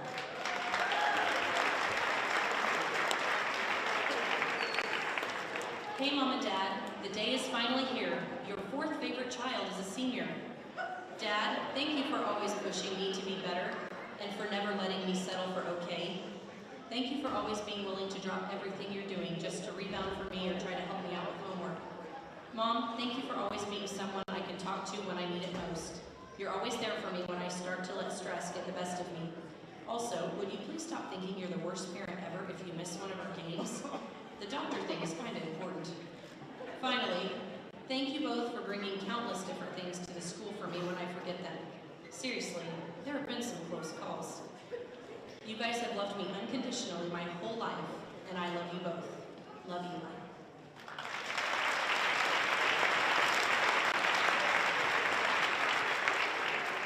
Keegan Haldeman, son of Michael Haldeman and Annie Haldeman.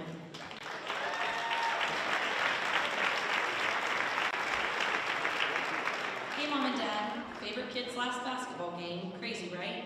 Dad, thank you for always being there for me and pushing me, even though you were yelling at me half the time. Hey Mom, I know you can't be here tonight in person, but you're always in my heart. You asked me if I wanted someone to stand in for you, but nobody could ever fill that spot. Thank you for always pushing me to be my best and loving me unconditionally. You're the best mom I could ask for. Love your one and only child. Unfortunately, Keegan's mom isn't able to be with us tonight due to a family illness, but wants to make sure Keegan knows that she loves him and she's proud of him.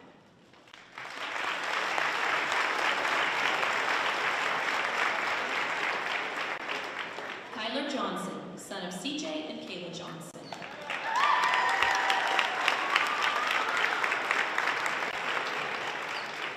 Well, Mom and Dad, here it is, your first senior night. Mom, thank you for always helping me when I have any questions about life. Also, thank you for always being my loudest supporter, whether it's during sports or racing. Dad, thank you for all the post-game talks and for being the best crew chief a driver could ask for. You always give me a car capable of winning, as long as the driver doesn't screw it up. Don't be too sad, though, because I'm not truly leaving you guys. Love, your first son, Kyler.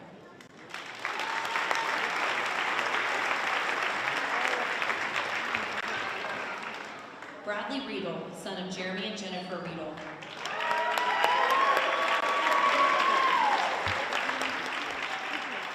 Hey Mom and Dad, your first and favorite child is finally graduating. Now I know you guys are super excited to get rid of me, but before you could do that, let me say a few things. Thank you Mom for getting up extra early on game days just to iron my clothes, because you know I'd be late to school if I tried to do it myself. Also, thank you for making random trips to town last minute to give me whatever I forgot that day. Thank you, Dad, for always driving me home from away games so I can sleep in the back. Also, thank you for coaching me on how to be a better forward, even though I play point guard. If I switch positions tonight, I'll know exactly what to do. Thank you both for supporting me through all the ups and downs of these 4 years. I love you both.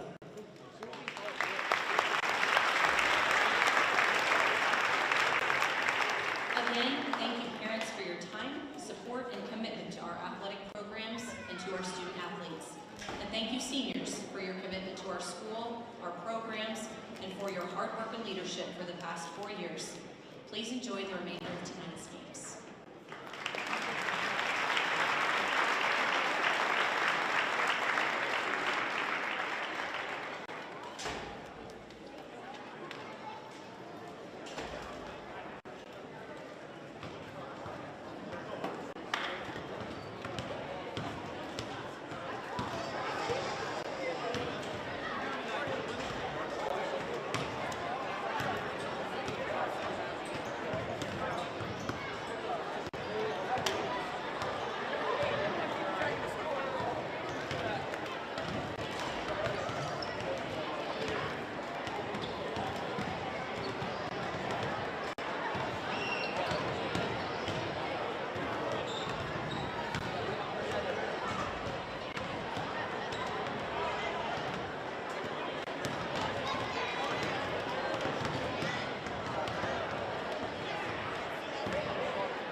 While everybody's waiting, if you haven't already, I want to remind you that the Great Steak Giveaway is being held this evening. It gives you a chance to win several different cuts of steaks to take home with you. Raffle tickets can be purchased in the lobby, and you must have your tickets by the end of the first quarter of the boys' game. Thank you so much for supporting Quinter High School.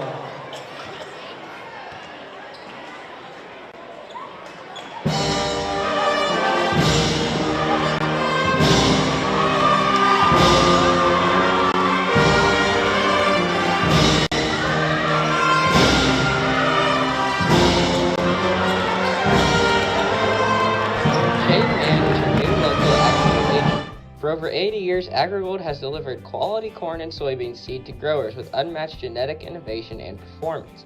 As a local farmer and producer, Shane knows what it takes to make a farm successful. Man Farm offers first-hand knowledge of the best product lines for the area with on-farm trials and direct shipping. For additional information, call Shane at 785-299-0510. Man Farms, proud supporters of the Bulldogs.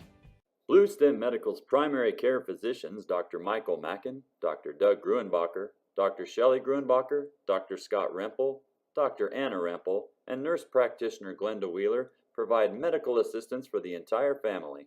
Their amazing staff provides services for all ages, including OB, sick and well visits, televisits, physicals, immunizations, and minor procedures. Visit them at 501 Garfield Street in Quinter, or give them a call at 785-754-3333 to book your next appointment. Blue Stem Medical, delivering beneficial care for Northwest Kansas and a proud supporter of Bulldog Athletics. A healthy smile is the goal for every patient at Blackwood Family Dentistry. For over 18 years, Dr. Blackwood and his staff have been offering comprehensive care to patients of all ages. Dr. Blackwood is your hometown provider for all treatment options to maintain and restore your oral health. So if you are a new patient or want convenient family scheduling, make an appointment at Blackwood Family Dentistry, proud supporter of Bulldog academics and athletics.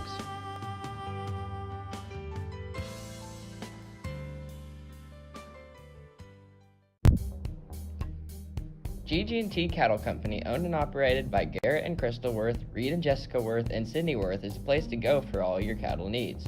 They're the operators of a fourth-generation seed stock operation specializing in Solares, Angus, and optimized registered cattle. By improving beef genetics, we specialize in complete, balanced, and efficient cattle with calving ease performance and maternal traits. Be sure to join them February 24th, 2022 for their annual bull sale. Give them a call today. GG&T Cattle Company, proud supporters of the Bulldogs.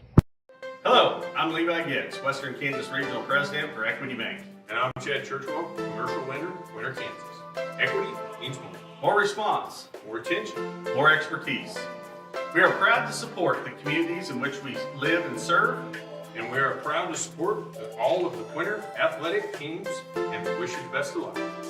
Stop by and see us for all your banking needs. Go Bulldogs! Family Market in downtown Quinter is here to provide fuel for Bulldogs of all ages.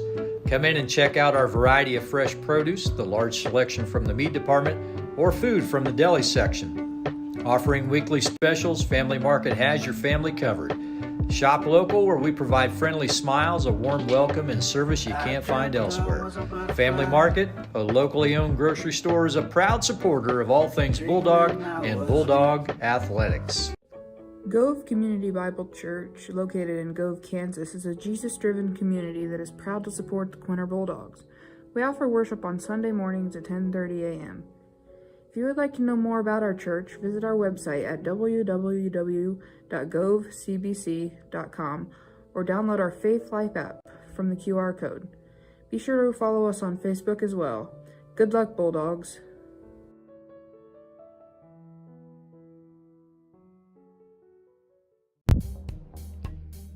GG&T Cattle Company, owned and operated by Garrett and Crystal Worth, Reed and Jessica Worth, and Sydney Worth, is the place to go for all your cattle needs. They're the operators of a fourth-generation seed stock operation specializing in Solares, Angus, and optimized registered cattle. By improving beef genetics, we specialize in complete, balanced, and efficient cattle with calving ease performance and maternal traits. Be sure to join them February 24th, 2022 for their annual bull sale. Give them a call today. GG&T Cattle Company, proud supporters of the Bulldogs. Kaiser Angus supports the Bulldogs in their academic and athletic achievement. Kaiser Angus is owned and operated by Daryl and Frina Kaiser. They have served many ranchers in the area and farmed in Gove County since 1990. The Kaisers offer and sell registered Black Angus cattle. They also look forward to being your new seed stock source. Look for their annual production sale the first Thursday in April. More information can be found at kaiserangus.com. Kaiser Angus is proud to support the Bulldogs in this tough year and looks forward to many more accomplishments to come. Kansas Land Bank is a locally owned community bank supporting community and school events. They are a full-service bank offering everything from ag loans to personal savings and checking accounts. Kansas Land Bank has a friendly staff that provides that personal touch. As one of the few locally owned community banks left in western Kansas, they strive to serve the needs of the people in our area. Kansas Land Bank remains a proud supporter of all Bulldog activities. Thinking snacks, refreshing sips? Quinter Pit Stop just north of I-70 in Quinter has this and more.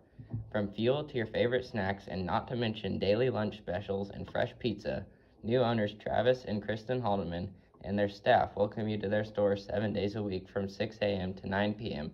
and until 10 p.m. on Fridays and Saturdays. Stop in or call the Quinter Pit Stop at 785-754-3707. Proud supporters of Bulldog Athletic. GG&T Cattle Company, owned and operated by Garrett and Crystal Worth, Reed and Jessica Worth, and Sydney Worth, is the place to go for all your cattle needs. They're the operators of a fourth-generation seed stock operation specializing in Solares, Angus, and optimized registered cattle. By improving beef genetics, we specialize in complete, balanced, and efficient cattle with calving ease performance and maternal traits. Be sure to join them February 24th, 2022 for their annual bull sale. Give them a call today. GG&T Cattle Company, proud supporters of the Bulldogs. Solinsky Land and Cattle Inc. of Park, Kansas proudly supports all Bulldog activities and Bulldog athletics. Kelly and Curtis are lifelong residents of Gove County and have farmed for over 30 years. They proudly run their family business. The Solinskys operate a small livestock feed yard while also growing wheat and corn. Keeping up with the best practices, they incorporate no-till farming in the operation to the greatest extent possible. Solinsky Land and Cattle would like to congratulate the Bulldogs on the tremendous accomplishments of this year and wish them the best of luck. Smoky Hill Ag is your precision ag service dealer. They offer customized agronomy for your farm, providing precision fertilizer applications with custom chemical blends. Smoky Hill Ag will create recommendations specific to each farmer's needs. With local service and competitive prices over the past 15 years, Smoky Hill Ag provides local ownership, management, and employment with community involvement. Trust them for all of your customized agronomy needs. Smoky Hill Ag, a loyal supporter of Quinter High School.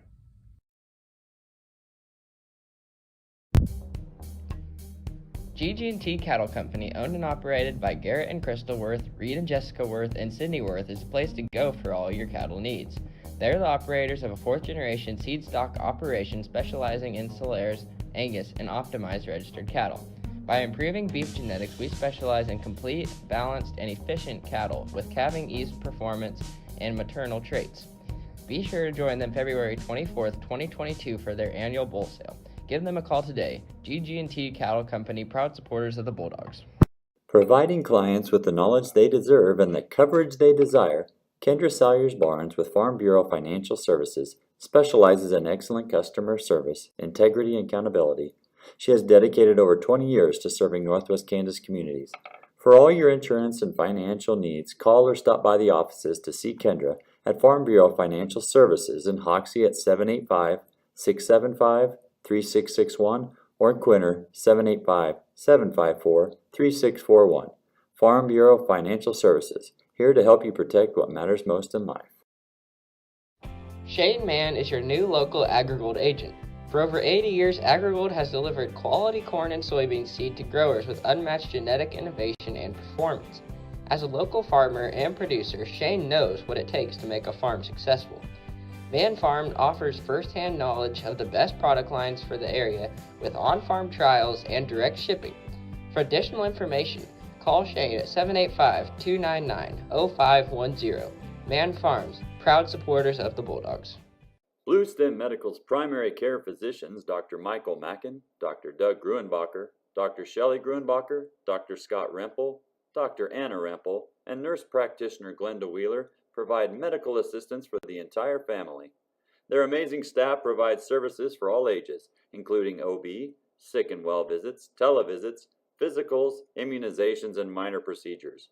Visit them at 501 Garfield Street in Quinter, or give them a call at 785-754-3333 to book your next appointment. Blue Stem Medical, delivering beneficial care for Northwest Kansas and a proud supporter of Bulldog Athletics. A healthy smile is the goal for every patient at Blackwood Family Dentistry. For over 18 years, Dr. Blackwood and his staff have been offering comprehensive care to patients of all ages. Dr. Blackwood is your hometown provider for all treatment options to maintain and restore your oral health. So if you are a new patient or want convenient family scheduling, make an appointment at Blackwood Family Dentistry, proud supporter of Bulldog academics and athletics.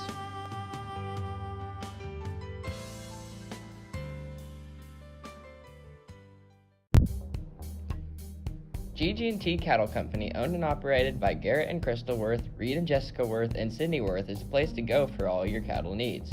They're the operators of a fourth-generation seed stock operation specializing in Solares, Angus, and optimized registered cattle. By improving beef genetics, we specialize in complete, balanced, and efficient cattle with calving ease performance and maternal traits. Be sure to join them February 24th, 2022 for their annual bull sale. Give them a call today. GG&T Cattle Company, proud supporters of the Bulldogs. Hello, I'm Levi Gibbs, Western Kansas Regional President for Equity Bank. And I'm Chad Churchwell, commercial lender, Quinter, Kansas. Equity means more. More response, More attention. more expertise. We are proud to support the communities in which we live and serve. And we are proud to support all of the Quinter athletic teams, and we wish you the best of luck. Stop by and see us for all your banking needs. Go Bulldogs! Family Market in downtown Quinter is here to provide fuel for Bulldogs of all ages. Come in and check out our variety of fresh produce, the large selection from the meat department, or food from the deli section. Offering weekly specials, Family Market has your family covered. Shop local, where we provide friendly smiles, a warm welcome, and service you can't find elsewhere. Family Market, a locally owned grocery store, is a proud supporter of all things Bulldog and Bulldog athletics. Gove Community Bible Church, located in Gove, Kansas, is a Jesus-driven community that is proud to support the Quinter Bulldogs. We offer worship on Sunday mornings at 10:30 a.m. If you would like to know more about our church, visit our website at www.govecbc.com or download our Faith Life app from the QR code. Be sure to follow us on Facebook as well. Good luck, Bulldogs.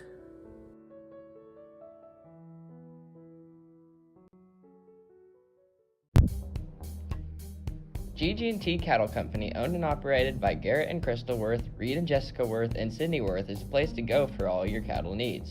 They're the operators of a fourth-generation seed stock operation specializing in Solares, Angus, and optimized registered cattle.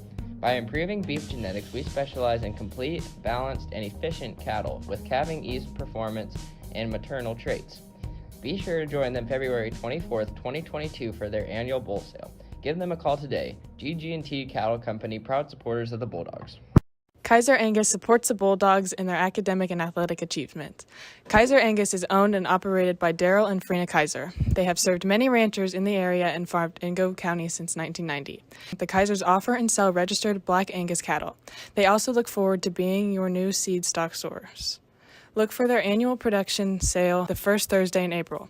More information can be found at kaiserangus.com. Kaiser Angus is proud to support the Bulldogs in this tough year and looks forward to many more accomplishments to come. Kansas Land Bank is a locally owned community bank supporting community and school events. They are a full-service bank offering everything from ag loans to personal savings and checking accounts.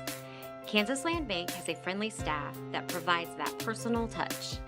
As one of the few locally owned community banks left in western Kansas, they strive to serve the needs of the people in our area. Kansas Land Bank remains a proud supporter of all Bulldog activities.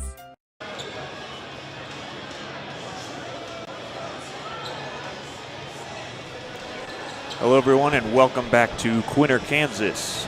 After the tough loss of the girls' game. We have the boys of Quinter High School going up against the Trego Golden Eagles. I'm Justin Davis, and I'll be rejoined by my partner, David Pratt, shortly. Quinter Bulldogs coming in tonight at 11-8, while the visiting Golden Eagles are 14-4. Bulldogs have been on quite the win streak, winning 9 of their last 11 games, including their last 2 in a row. They've been beating teams by an average of 15.2 points per game during that stretch, and are currently sitting at the 3 spot, heading into Sub-State on Thursday, where they will play Kinsley High School right here in the Doghouse at 6 p.m. Trego's last game was a win versus Smith Center, 55-28, as their season overall has also had its fair share of streaks. They started their season rattling off 10 wins in a row before falling to TMP. After that, they've alternated wins and losses every week since. Since last week was a win, the Quinter Bulldogs would like to see that trend continue tonight and hand the Golden Eagles their 5th loss of the season. Trego is sitting at the 2 spot in their bracket, and like the girls team, they could tie with first with a win, and they could tie with third with a loss here tonight. As they're going through lineups on the court, we'll go ahead and join them. For the away team, the Trego Golden Eagles, it will be number 3, Cole Felt, number 11, Tyler Malsom, number 12, Charlie Russell, number 21, Owen Day, and number 22, Gunnar Wilson. For the Quinter Bulldogs, it'll be number 2, Eli Grunbacher, number 3, Kyler Johnson, number 11, Gus Bridges, number 21, Bradley Riedel, and as you heard that big roar of the crowd, they were cheering for number 23, Jade Boone, making his starting debut of the season. We'll get into that here in a second. It is all seniors for the Quinter roster, as it is senior night.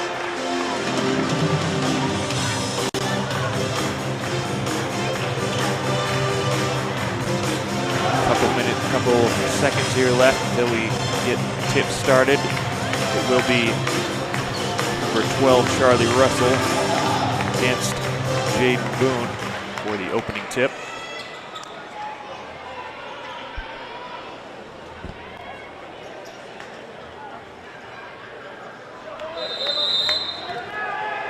And here we go. The Trego Golden Eagles will get the opening tip, as Quinter and the Golden Eagles have both decided they're going to give the opening tip to Trego and let Jaden Boone get some early points. The 2 points of the season are his first, as he had a injury in the first couple games of the football season this year.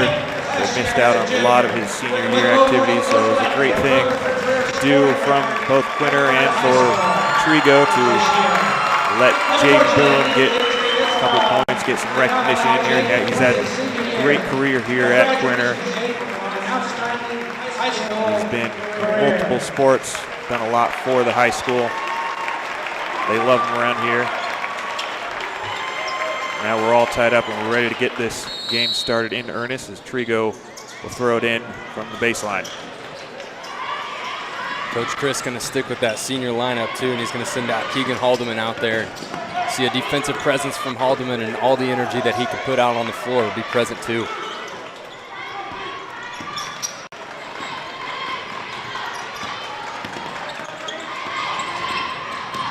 Nice bit of weave offense down low to Russell, who gets stuffed at the rim by Riedel. A great defensive recovery. Gonna pass over to 22 for the Quinter roster.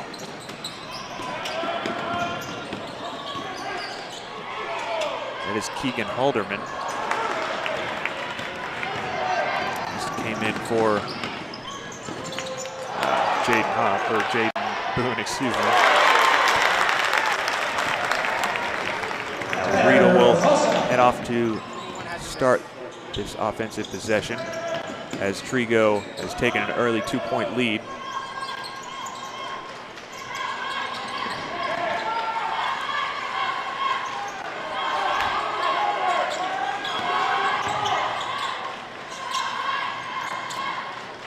Riedel at the top of the key.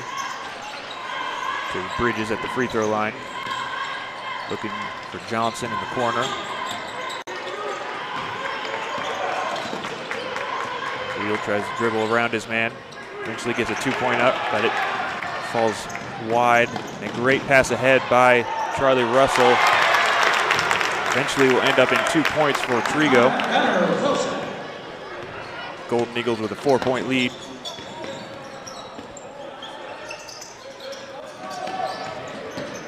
Riedel to Halderman in the corner.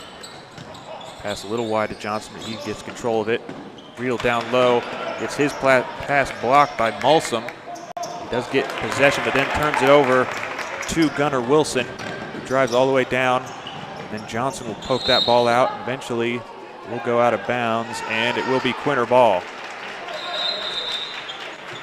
Head coach of the Golden Eagles, Sean Dreiling, wants to dispute that, and the refs are going to go ahead and have a conversation about whose ball it will be. Touch a little bit on Trego's head coach, Sean Dreiling, former Fort Hays State Tiger basketball player himself, and was a part of a 2011 MIAA tournament championship team at Fort Hays State. And after his playing time, he stuck around for 4 years and helped coach with Mark Johnson as well. So quite the resume over on the Trego bench right now. Riedel puts up a couple and gets his own rebound twice, but third time not the charm, as Trego will finally get that rebound and head off on the offensive possession. A nice pass from Trego, number 3, Cole Felt. He's great at those. He leads the team in assists, 4.3 per game. We have a called timeout. Looks like it will be head coach John Chris is going to call a 30-second timeout, as the Trego Golden Eagles off to a 6-point lead here early. And it will be number 1, Zane Beckner. He'll check in on the other half of this timeout. I think the Quinter Bulldogs just wanted to take a moment here and stop the Golden Eagles from getting ahead too far, as they are a great team. Yeah, as well as the fact is, had 5 on the floor who haven't been on the floor at the same time much this season. That might be why Trego was able to jump out to an early lead, get some transition offense off of some good defense, and now it's a typical starting 5 on the floor right now for the Bulldogs, and I'd be interested to see if this is where we see the set offense come into play for Quinter. Riedel flashes down low, wide open, but instead Beckner will get the ball. Gets it poked away, but regains it. He'll get it to Beckner, dribbles it around in the corner. Out to Riedel for a 3, but instead he'll pass it to Bridges, who gets a nice position on his man. A great spin move down low to have an open shot. He doesn't make it, but he will get fouled by number 11 for the Golden Eagles. That's Tyler Mulsum. Gus will head to the line and shoot 2 here. Is the first foul for either side. It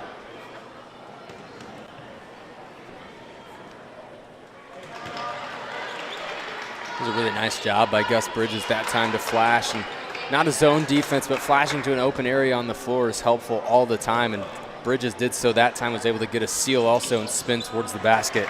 Nice look for Gus Bridges. Bridges is a great player, knows how to move offensively without the ball, puts him in great position. Here's Cole Felt over to Owen Day. Back to Felt, down low to Russell. Guarding Riedel does a nice spin move, but Riedel stays with him. He's able to deflect that shot. Beckner will bring it up on the other side. Beckner, a nice jump stop. Riedel drives down low, hands it to Gus Bridges, who will drive baseline. Gets tipped, but Beckner ends up with it. Riedel thinks about shooting a 3, starts to dribble and is called for the travel. That'll be a turnover for the Golden Eagles. Yeah, Riedel caught the ball there in one of those in-between mindsets. He didn't know if he was open enough to shoot the shot, and he didn't know if he had enough space between him and his defender to go around them. And gave him a little case of some happy feet, and he picks up the travel, but that'll be one of those situations he thinks back to next time he catches the basketball. Trevor Kaiser has checked in for Gus Bridges. He's currently guarding Malsum. As Malsum drives past him, Riedel helps on defense, but it's not enough. Malsum will add 2 to the 6-point lead that the Golden Eagles are enjoying here right now early in the first. Beckner to Johnson. Johnson looking down low, but Kaiser's covered.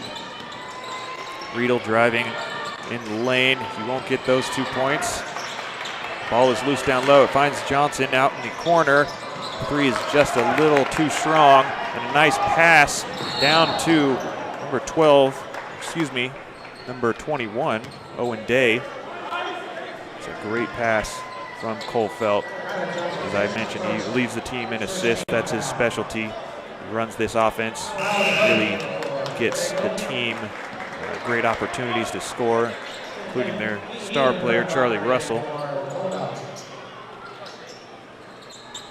You could see it in the replay, just a flash of how good he is at finding the floor there. But as soon as he got the ball on his side of the floor, he was immediately looking up towards his own basket to find his teammates. And that's very high awareness.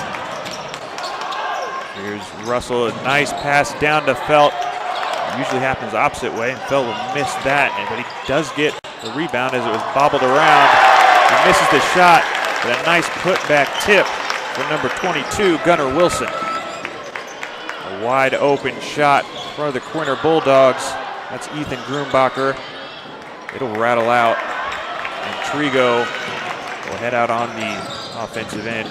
Russell drives it all the way. Nobody stops him until it's too late. He'll score 2, and John Christ will want a timeout to try and figure out how to cut into this 10-point deficit here with 2.5 left in the first quarter. We'll be right back after this. Refreshing sips. Quinter Pit Stop, just north of I-70 in Quinter, has this and more. From fuel to your favorite snacks, and not to mention daily lunch specials and fresh pizza, new owners Travis and Kristen Haldeman and their staff welcome you to their store 7 days a week from 6 a.m. to 9 p.m. and until 10 p.m. on Fridays and Saturdays. Stop in or call the Quinter Pit Stop at 785-754-3707. Proud supporters of Bulldog Athletic. Back here in Quinter, Kansas, the Trego Golden Eagles off to a 10-point lead. As you can see on your screen, they've done it with great offense down low. A lot of shots in the paint so far. They've been running great offense against the Quinter Bulldogs, as well as on the defensive end. They've held them to 4 points so far. Nice shot from Charlie Russell. Usually averages quite a lot. He has 7 double-doubles on the season, 1 triple-double. He got the second game of the season versus Northern Valley. And this not a particularly special season for Charlie Russell. He's been doing this since he got to high school, and you mentioned it, a lot of accolades under his name, but none bigger than the 1,000 career points that he earned earlier this season and just a few games ago, as a matter of fact. Yeah, huge point margin for Charlie Russell. Great accolade.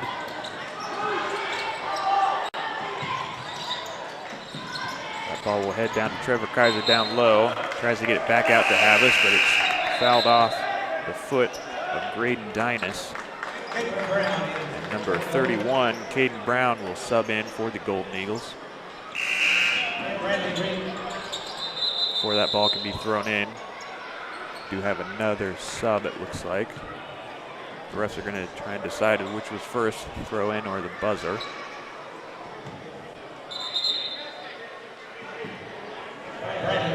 Looks like we'll just go ahead and do that over with Riedel checking in for number 3, Kyler Johnson. You're going to get 4 more seconds on the board, too. Reset it to 2 minutes and 3 seconds since they took some time off on that inbound. So here we go, 2 minutes, 3 seconds, down 10. Havlis passes out to Riedel over the head of Felt. Pass back to Havlis, down low, but he gets blocked by Russell. Russell stands at 6'4", to Havlis' 6 foot. So a little bit of a height advantage for Russell. He's the tallest player on the court. He uses that height to his advantage all night. pass just off the mark from Ethan Grumbacher, and that'll be a turnover. Again, another nice pass from Trego. They're great at finding the open man down low.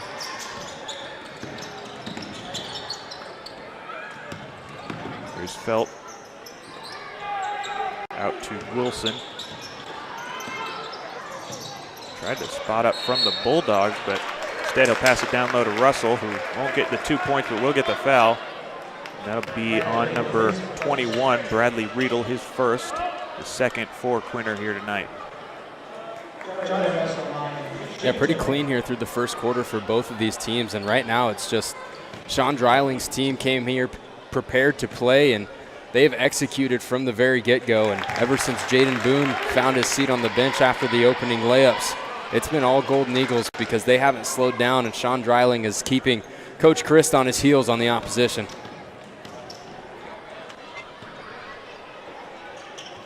Russell will make both of those free throws. And we have number 21, Owen Day, checking in for Cole Felt.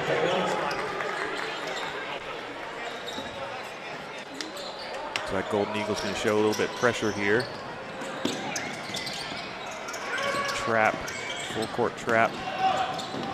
The Quinter Bulldogs do get across half court.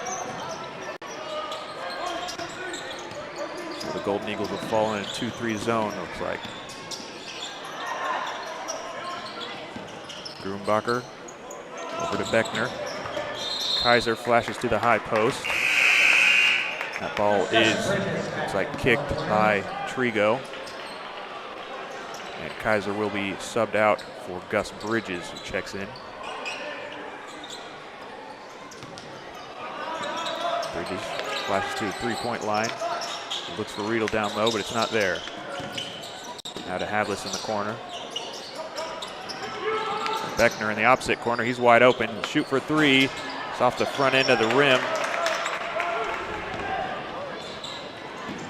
Caden Brown with the ball, passes great. Look down to Graydon Dines.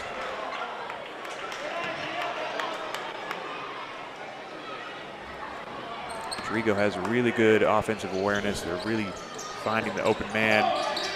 It would be even a bigger lead if Trego was making some of those shots down low. But they are still enjoying a 12-point lead as Quinter is in a bit of trouble there. They do get across the half-court line. There's 24 seconds left in this first quarter. Havlis will get called for a travel. Wondering where that was. Yeah, look, a confusion there from Preston Havlis. Looked like it was a clean jump stop, and I would have understood it if they called it on the step through when he lifted up the right foot, but the travel call came well before he picked up his right foot following the jump stop. So Grumbacher tries to steal it from Russell, but unsuccessful. Russell drives down in the paint, misses, but they get the rebound, and that'll be a three-pointer shot from Wilson. It doesn't hit its mark. Instead, that will be the end of the first quarter as the Golden Eagles are out to a 16-4 lead. We'll be right back at the start of the second. GG&T Cattle Company, owned and operated by Garrett and Crystal Worth, Reed and Jessica Worth, and Cindy Worth, is place to go for all your cattle needs. They're the operators of a fourth-generation feed stock operation specializing in Soros, Angus, and optimized registered cattle. By improving beef genetics, we specialize in complete, balanced, and efficient cattle with Saturn East performance and maternal traits. Be sure to join them February 24th, 2022 for their annual Bulls Camp. Give them a call today. GG&T Cattle Company, proud supporters of the Bulldogs. Back here in Quinter, Kansas, we'd like to mention some of our sponsors. Kendrick Barnes at Farm Bureau Financial Services, Blue Stem Medical, Blackwood Family Dentistry, Kaiser Angus, Zelensky Land and Cattle Company, Smoky Hill Ag, Equity Bank, Quinter Pit Stop, Gove County Medical Center, Kansas Land Bank, Family Market, Gove Community Bible Church, GG&T Cattle Company, and Man Farms helping feed the Quinter Bulldogs and the world. Back here in the second quarter, the Quinter Bulldogs about to throw the ball in. Bulldogs, other than Jaden Boone's first field goal early in the game. They've yet to make another one. Been offensive troubles for the Bulldogs. Only 4 points so far in the first. A lot lower than their average. A nice give and go from Havlis to Riedel. But Trego on the rebound gets a nice fast run.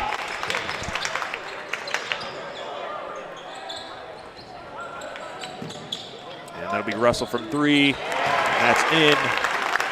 Extend the lead 19-4 for Trego. Yeah, and that was a really smart play by Charlie Russell right there. Had a good screen away from the ball and then turned and just slipped out to the three-point line where he knew nobody was there. And a great play defensively. Russell stand in there, try to take a charge. It forces Riedel to throw an errant pass on the other end. A missed layup, but it will be a made rebound to Owen Day. We have another timeout. Head coach John Christ. This would be a full timeout, trying to figure out how to get some points on the board here. We'll be right back to see how that happened. Selensky Land and Cattle Inc. of Park, Kansas proudly supports all Bulldog activities and Bulldog athletics. Kelly and Curtis are lifelong residents of Gove County and have farmed for over 30 years. They proudly run their family business. The Selenskys operate a small livestock feed yard while also growing wheat and corn. Keeping up with the best practices, they incorporate no-till farming in the operation to the greatest extent possible. Selensky Land and Cattle would like to congratulate the Bulldogs on the tremendous accomplishments of this year and wish them the best of luck. It's been all Trego so far here in the first and the start of the second. You can see scoring in the paint down low. A lot of fast break points. Really just been running up and down on the Quinter Bulldogs. You can see it's made the lead 21-4. A lot of it has been from Charlie Russell, who has 7 points for the Golden Eagles. Tyler Malsom, Owen Day, and Gunnar Wilson all with 4. Cole Felt with 2.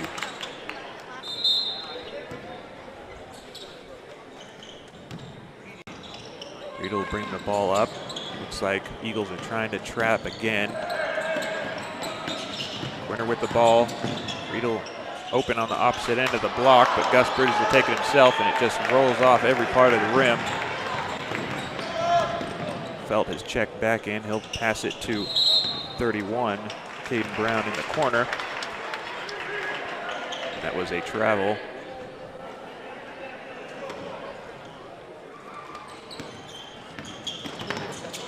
Again, trying to trap, and they do get Riedel to pick up the ball, but gets to Johnson. Now it's across half court, Kinder connect. Over to Havlis. Bridges was looking for it down low, but Havlis didn't see him. And that pass is tipped by number 31, Caden Brown. Eventually, Russell will end up with it.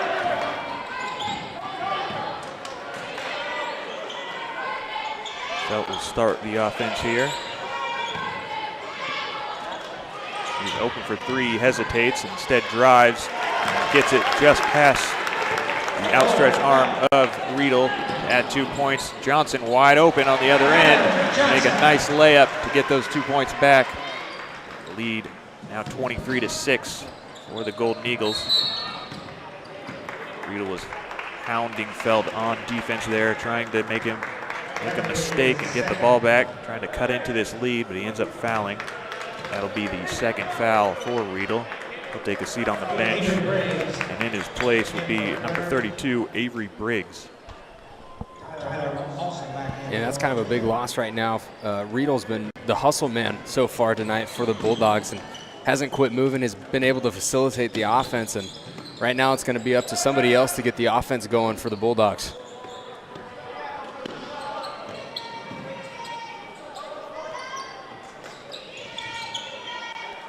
As you mentioned, just 3 scores for Quinter with 2 points, and one of those people are Jaden Boone, who is not going to be coming back into the game tonight. So they need to find someone who can produce for them. A missed pass from Kyler Johnson to Gus Bridges. Felt will start the swing around pass and eventually get to number 14, Graydon Dines. A great open 3. That was a beautiful set of passes there as they swung it to get the next open player. Interconnect tries to shoot but decides better of it and will pass instead. Out to Havlis for three, and that rattles off both sides of the rim and out. Tough miss from Havlis as it looked good all the way. Again, Quinter Bulldogs missing a man down low. That was number 11, Tyler Malsom. Just not picking up the man down low. Leads for a wide open bucket and increases the lead yet again. That's a good pass from Interconnect. Pass over number 14, Dyness, to get to Gus Bridges. He won't convert that layup, but he will get 2 free throw shots here. There was a foul on Dyness, his second. Both teams now with 3 fouls here, the first half.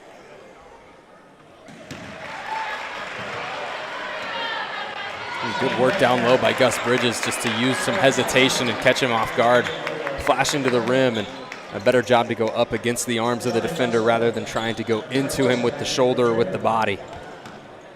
Trevor Kaiser will check in for Havlis as Gus Bridges makes both free throws, so it'll bring the deficit to 20 now, and he'll be subbed out for number 45, Lakin Getz. Now the Bulldogs trying with a bit of pressure. Russell with the ball in the corner.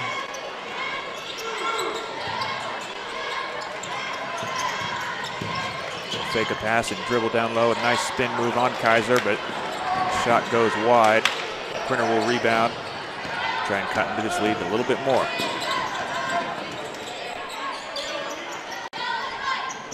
There's Beckner from 3. That's off the mark. Instead, Felt will bring the ball up again. A court long pass. This time it's deflected by Kinderconnect. If Kinderconnect wasn't there, actually the pass was a little bit ahead, but if it had been on the mark, there would have been 2 more points for Wilson.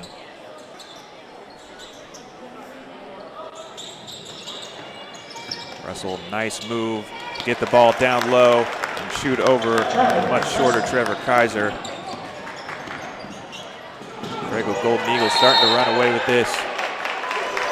That's Cole Felt who dives down to try and get that steal, but instead he slides out of bounds, and that'll be Quinter ball. Kinderconnect throws into Beckner. And one thing I really enjoyed seeing as that guy dove to the floor for the basketball was Sean Dreiling turned to his bench, and he didn't get enough of a reaction out of his bench players, and he let him know, your teammate just made a heck of a play and a heck of an effort. You need to be up and letting him know that he made a heck of an effort. So I like that from Coach Sean Dreiling instead of getting upset. A nice pass there as Kinderconnect was going to shoot it, but instead passed to Lakin Getz, who adds 2 points to the scoring column. Great move, number 11, Tyler Malsom. He doesn't like what he sees on the left side of the rim, so he goes ahead and puts it on the right side. He does miss, though. Eventually there is a foul called on number 11. That's Malsom's second. He'll check out of the game, and in his place will be Dyness, who checks in. Yeah, Malsom and Gunnar Wilson there, both missing their first field goals of the evening with those missed shots on the putback attempts. Just a testament to how well the Golden Eagles have shot the basketball this evening. Kinderconnect gets stripped by the Golden Eagles, but he does get a block on the defensive end. A great recovery to not let that mistake add 2 points to this lead that is quickly getting out of control. Currently sits at 20 points. Russell fakes the shot, then drives and kicks it back out to Owen Day, who will add 3 more to make this a 23-point lead for the Golden Eagles. John Chris go ahead and take a 30-second timeout. Has to find something here to get this offense started and to try and limit the amazing defense so far of the Golden Eagles. And I think the key right now for the Golden Eagles to jump out to a lead like this is that they have just forced the Bulldogs to be so uncomfortable on offense. They haven't put a ton of pressure in the front court or in the full court press, but as soon as they hit the half court line or any of those four corners that are designated for a trap on the court, the defense of the Golden Eagles has just been hounding on the Bulldogs as soon as they enter any of those four corners. And it just doesn't allow Quinter to become comfortable at any point in time, because as soon as they cross half court, they feel like they were rushed to get there, so they continue to rush throughout their possession. And they haven't really gotten a good-looking shot yet.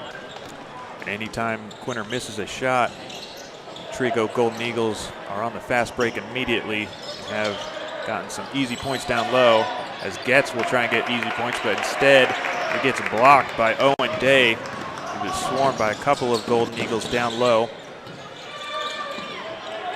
There's a nice pass down low to Day. He'll miss the easy layup, come off the front end of the rim. Quinter will rebound. Interconnect looks to make something happen. He's open, nice jumper. That'll be 2 more points, increasing their total to 12. I really like the impact that Trace Kinderconnect has had on this game since he came in. He's been a hustle piece, hasn't slowed down on defense, and he's done some really smart things offensively as well. Owen Day's 3 off the front of the rim. And Zane Beckner just gets the call that is about to get the pocket pick from behind. There's Kinderconnect again. That 3 is short off the front end of the iron. It'll be hit out of bounds and Golden Eagle ball. He might have only had 1 field goal make prior to that shot attempt, but that was a little bit of a heat check for Trace Kinderconnect. Was starting to feel good after to make some plays, making some plays defensively, and then that last jump shot that he hit needed that 3 to kind of humble him a little bit, keep him grounded. Wilson cuts to the basket. Instead, it'll go to Russell. Drives to the basket, shoots over both number 24, Trevor Kaiser, and 32, Avery Briggs. Will also get the foul called on him. That'll be on number 24, Trevor Kaiser, his first. Great offensive effort from Russell. Get 2 and looking for the 3rd as Felt checks in for Owen Day. Charlie Russell is such a hard assignment on defense just because he stands at 6'4" and he's such a talented basketball player for one, but then you add his size and his physicality to that afterwards, and it makes him just even double as hard to guard at that point, because you can't defend great basketball moves from a guy who's just going to bully his way down to the post as well. So Charlie Russell has really got it all figured out for high school basketball. You mentioned he stands at 6'4", but he moves like a shorter player, has great lateral movement. He's done a couple spin moves here tonight, makes for some easy buckets. It's really helpful down in the post against guys who aren't used to that kind of movement. Kinderconnect in the corner, passes out to Johnson. He did have a couple subs as Russell was taking that free throw shot. Isaac Brungart will check in as Cole Felt will get a nice block on the defensive end for the Golden Eagles, and he'll bring the ball up and hand it to Russell. There's Isaac Brungart, who just checked in, as I mentioned. Russell at the top of the key, fakes a shot. Instead, it dribbles down low. Riedel tries to get called for a charge. Instead, he'll get the block. That's not great for the Bulldogs. So that will be Riedel's 3rd. And it'll send Russell, who's already having a great night, to the line. Russell currently with 13. 4 for 9 from the field. 2 for 3 on free throws. Now 3 for 4. Riedel will stay in the game, it looks like. So there's 5 seconds left in the half. There's Kinderconnect over to Johnson in the corner, shoots the 3. That's gonna miss everything. And the score here at halftime is 38 for the Trego Golden Eagles to the 12 points of the Quinter Bulldogs. We'll be back after this. Smoky Hill Ag is your precision ag service dealer. They offer customized agronomy for your farm, providing precision fertilizer applications with custom chemical blends. Smoky Hill Ag will create recommendations specific to each farmer's needs. With local service and competitive prices over the past 15 years, Smoky Hill Ag provides local ownership, management, and employment with community involvement. Trust them for all of your customized agronomy needs. Smoky Hill Ag, a loyal supporter of Quinter High School.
Great job, girls. And thank you, Quinter High School cheerleaders, under the direction of Ms. Kayla Johnson.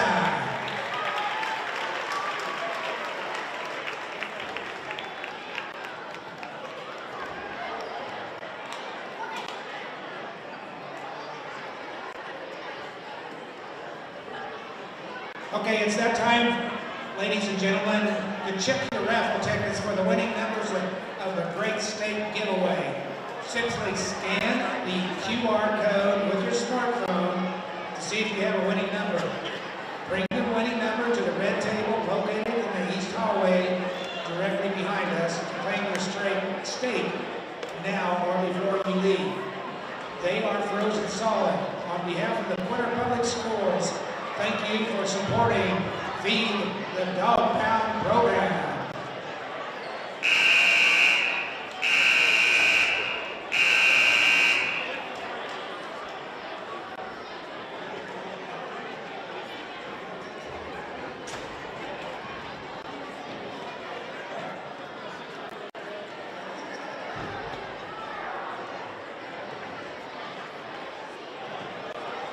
If you didn't get that, check your raffle tickets for the Great State Giveaway.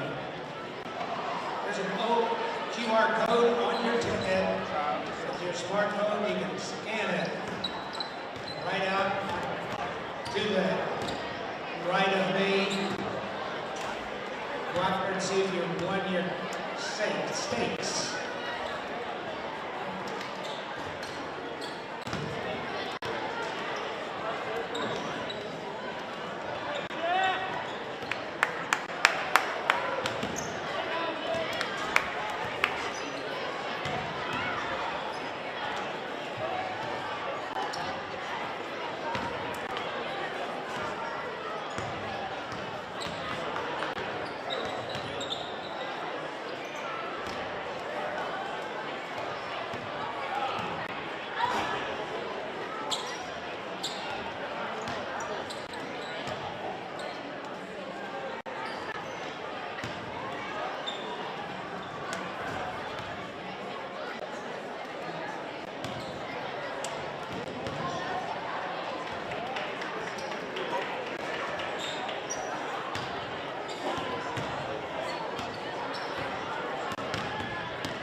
Trego ball starting third quarter.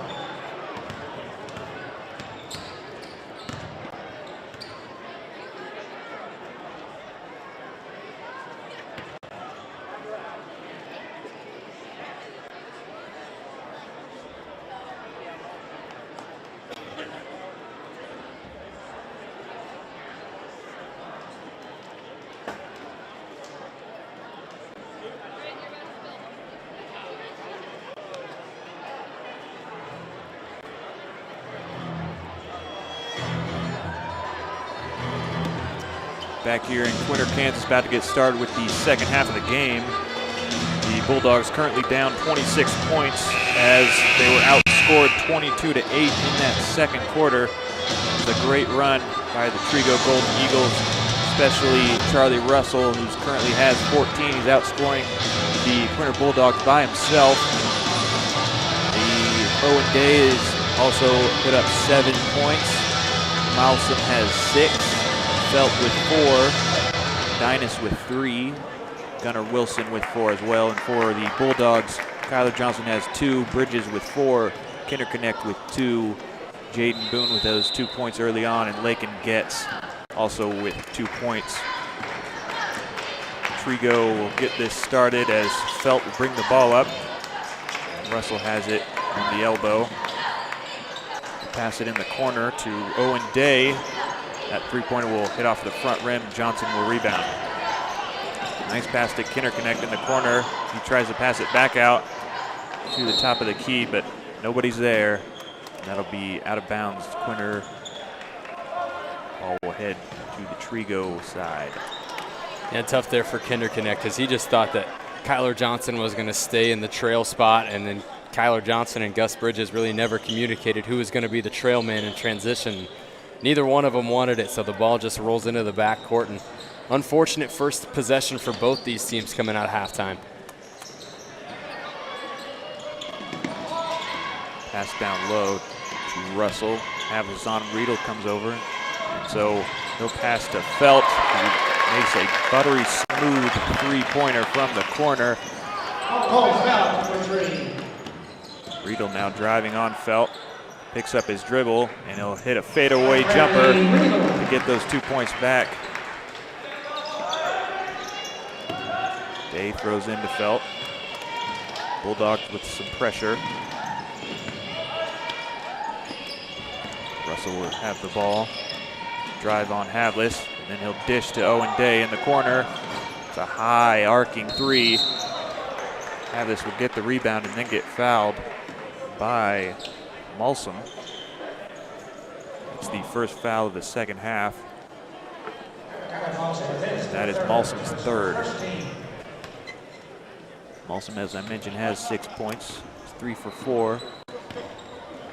Doing pretty well here tonight. He's got some open buckets down low on transition. Riedel will drive around, tries to shoot over Russell. And in the first half, it was in the reverse as Russell shot over Riedel, and Riedel got charged for the block. This time, it's Russell in that position who will get charged. It'll be Russell's first. It looks like it was marked as number 21. But I think it should be on Russell. Regardless, Riedel will shoot that free throw, and he'll make it. That was a really smart offensive take there from Bradley Riedel, as he just had enough hesitation to get the guy to get to his back hip, and he went around him along the baseline to get that look at the two. Russell adds 2 more to his scoring sheet. Easy jumper down low. Interconnect again in the corner, trying to pass it over the defense to Havlis, but instead Gunnar Wilson will bring it up court.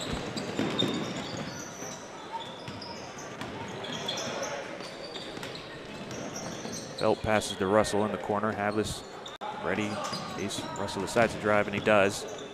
He gets around Havlis, but he misses that shot. Havlis will get the rebound and hand it off to Riedel. Bring up. Havlis with a wide open three. He'll take that. It's off the back end of the iron. Felt will save it from going out of bounds. Almost crosses half court, but instead he'll get it around, and there you go. Has him, as I mentioned, a couple open buckets down low on transition. He knows exactly where to go, and his teammates know to get the ball to him. Riedel again driving, not really looking to pass to anyone, and he thought he had an advantage, but that'll hit off the front iron. Another great pass in the corner to Owen Day. He won't be able to handle it though, so we'll go out of bounds, but looked good to begin with. And the official had to play hot potato and jump over the basketball here in the corner, turned around and had a big old grin on his face looking at Coach Sean Dreiling, and I think Sean Dreiling mirrored his facial expression right back at him, because there's not quite anything the official can do there when the ball's rolling at his feet in the corner. Zane Beckner checks in for the Bulldogs. That heads down to Gus Bridges, tries to get it to Havlis, but Havlis bobs when Bridges thought he was going to weave. To retain possession, and Riedel will drive again. Shot will be off the mark, but he gets fouled by number 3. That'll be Felt's first foul, the third team foul so far in the second half for the Trego Golden Eagles. Quinter has no fouls as of yet in the second half. Riedel will make that first free throw. The key of emphasis you can already tell here in the second half is to be more aggressive offensively, as the Bulldogs have fought and worked for a lot better looking opportunities here in the start the second half, and they've tried to get inside the painted area a little bit more than they did in the first half as well, and so far it's successful. They've gotten to the line multiple times already. Riedel misses the second free throw. So Russell will try and just drive right past the two defenders, Havlis and Bridges. He does, gets the bucket and the foul. That'll be on Havlis, number 10. It's a really nice job by Russell. He faced up and realized both the defenders backed off just enough, and he split them both and got to the lane. Both Bridges and Havlis recovering just late enough to give him the opportunity at an old-fashioned three-point play. That's Havlis' first. And Russell off the front end. Havlis will get the rebound. Trevor Kaiser checked in for Gus Bridges. He has the ball right now down low. Russell on him. So instead he'll pass it out to Beckner for three. And that one's short. He'll get his own rebound and a nice jumper from the corner. Gets to Beckner's scoring sheet. Bulldogs now at 20. Havlis will deflect that out of bounds as it's kicked. Have subs coming in. Number 14, Braden Dyness. For the Golden Eagles, they'll take out Russell, give him a break. And Lakin Getz for the Bulldogs will check in. Johnson will head to the bench. I believe 32, Avery Briggs also checked in.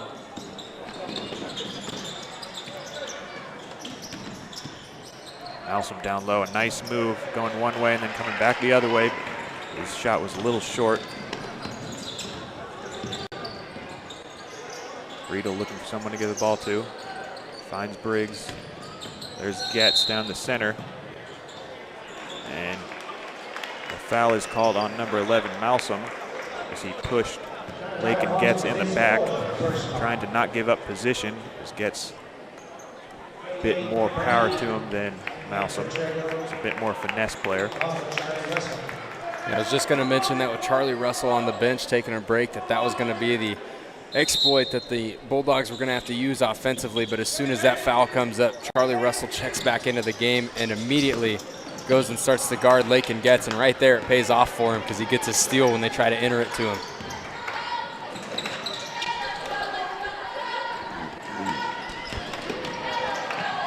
Holfeld will lose that, but Trevor Kaiser is unable to get it, so it'll be a jump ball. Will head to Quinter, though.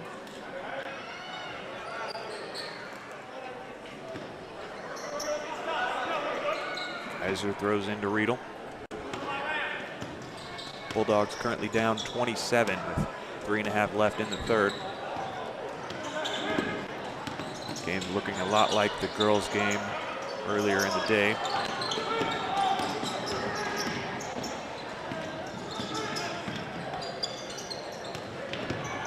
Riedel drives down the center. 2-point bucket from the middle of the lane. They'll try and set up a trap here. They don't get it. Russell was open from three, but instead he'll drive. There's a little miscommunication on who is staying where for the Bulldogs. And that results in 2 points for Russell. 20 points now for Charlie Russell this evening with that basket. And again, same situation as earlier. Realized both defenders didn't want to guard him, so he took advantage. Great move by Beckner, driving in the lane, moving the ball away from one of the Golden Eagles who's trying to snap at it. Eventually he ended up with 2 points. Nice layup. Again, a great pass to number 31, Caden Brown, who's unable to finish. This team really knows where to make the cuts and how to get the ball to open players. Beckner from three. That's well short. He was off balance when he shot it. It's saved by Getz, but it'll cross half court and go out of bounds. It just makes it a closer possession for the Trio Golden Eagles. Yeah, not really upset or confused at the fact that Zane Beckner's taking the three-point shots that he's taking, because typically he is a shooter out on the floor for the Bulldogs, but tonight he's just got a case of the alligator arms, and it looks like he's short-arming most of his shots, and that's what's leading to the inconsistency.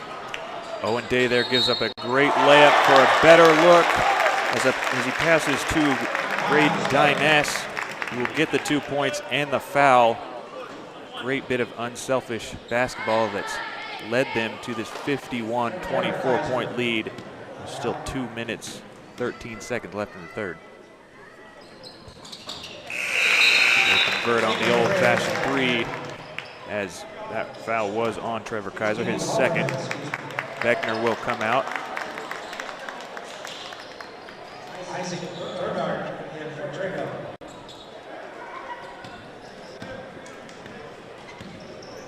Currently, Ethan Grumbacher, Lakin Getz, Trevor Kaiser, Avery Briggs, and number 22, Keegan Halderman are on the court. We do have a foul that's on number 12, Charlie Russell. His first, since that earlier foul was actually called on 21, Owen Day.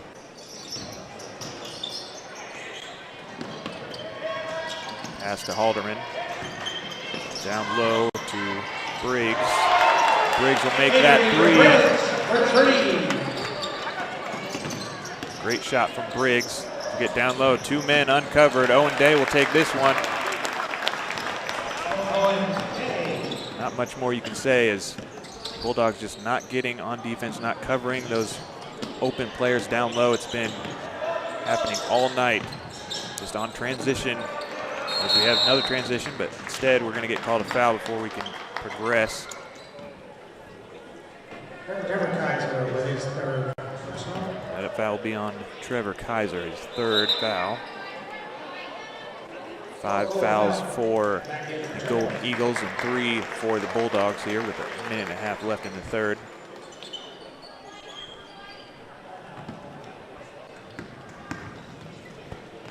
Great pass down low to Broomgart and across the lane to Russell. 2 more points and the foul. You see on the replay, Broomgart with a great vision. As he was guarded by Havlis, he'll pass it across the lane to Russell, who was wide open. Adds a couple more points to this huge lead. Try and convert the old-fashioned 3. And it just rims out, but Owen Day gets position on his man, gets the rebound, tries to pass it to Broomgart. It's deflected off the Bulldogs. So Trego regain possession. Russell will head to the bench, as will Lakin Getz for the Bulldogs. It's tough right now for Coach John Chris to have to watch his team maneuver through what's happening right now, but took a few timeouts in the first half, and it's come back to bite him a little bit here in the second half, as he's just had to watch his team fall into what is now a 31-point deficit. Felt adds 2 there. He's up to 7.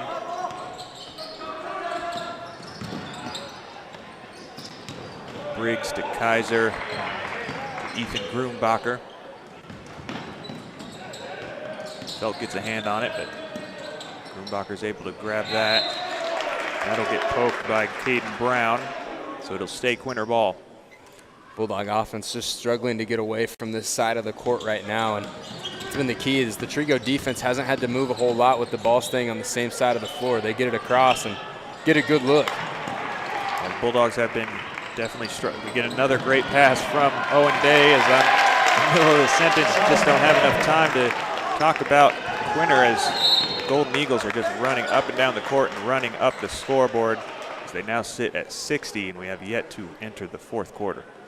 Trego hitting Quinter with a little bit of their own medicine, because Quinter has been a team all year long that has enjoyed pushing the pace and forcing teams to keep up with them. And right now, Trego is forcing the Bulldogs to keep up with them at a whole nother level that they didn't even know existed.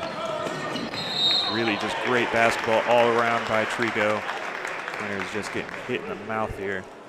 Really do not have an answer on either end. 18 seconds left in the 3rd. Down to 33 points. Felt will bring the ball up to Broomgart. Mishandles it, but he's able to get it before it goes out of bounds. 5 seconds left. Felt will likely take this shot. Instead, he passes it to Broomgart in the corner for a 2, but it comes off the front end of the iron. And it's a 33-point lead for the Trego Golden Eagles here in the 4th, as the Quinter Bulldogs only have 27. We'll come right back with the start of the 4th quarter. GG&T Cattle Company, owned and operated by Garrett and Crystal Worth, Reed and Jessica Worth, and Sydney Worth, is the place to go for all your cattle needs.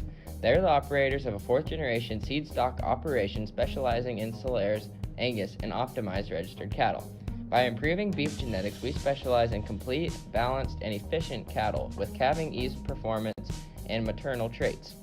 Be sure to join them February 24th, 2022 for their annual bull sale. Give them a call today. GG&T Cattle Company, proud supporters of the Bulldogs. Back here in Quinter as the Bulldogs are down 33 points. We're seeing a great offensive possessions from the Golden Eagles. They've just been running it up and down the court.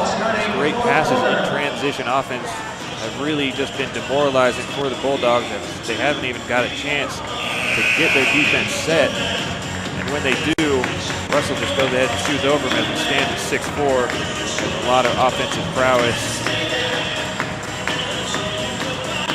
And no matter what defense the Bulldogs have come out with tonight, Sean Dreiling and the Golden Eagles have had an answer and a way to defeat it. And the full court press especially is what the Bulldogs have excelled at all season long, and making defense turn into offense with their full court defense. And tonight their defense has turned into offense in the opposite way they want it to, because the defense gives up transition buckets and has turned into offense due to them getting the ball. It looks like head coach Sean Dreiling has called off the Dogs. He's going to put in a lot of subs here. We have number 34, Isaac Broomgart, number 20, Quentin Walt. We have number 33, Chad Malinowski. He almost gets 2 points there, but instead Riedel will get the rebound. We also have number 25, who is currently not on boys roster, so I'm not sure exactly who that is.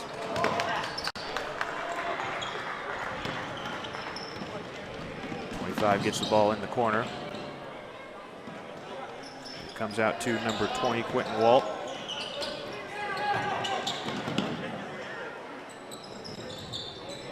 There's Broomgart. Gets dribbled off his foot because Johnson was guarding him so well. Riedel will recover, drives right down the lane. Doesn't get two, but gets the foul.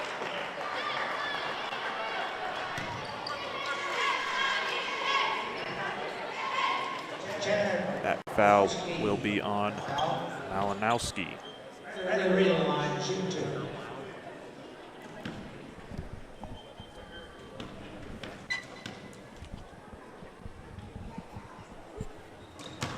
Riedel's free throw is short as the clock keeps ticking. We are in that running clock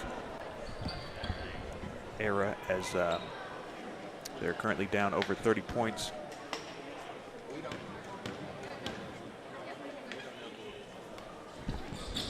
Riedel will make the second free throw. He's now up to 8 points.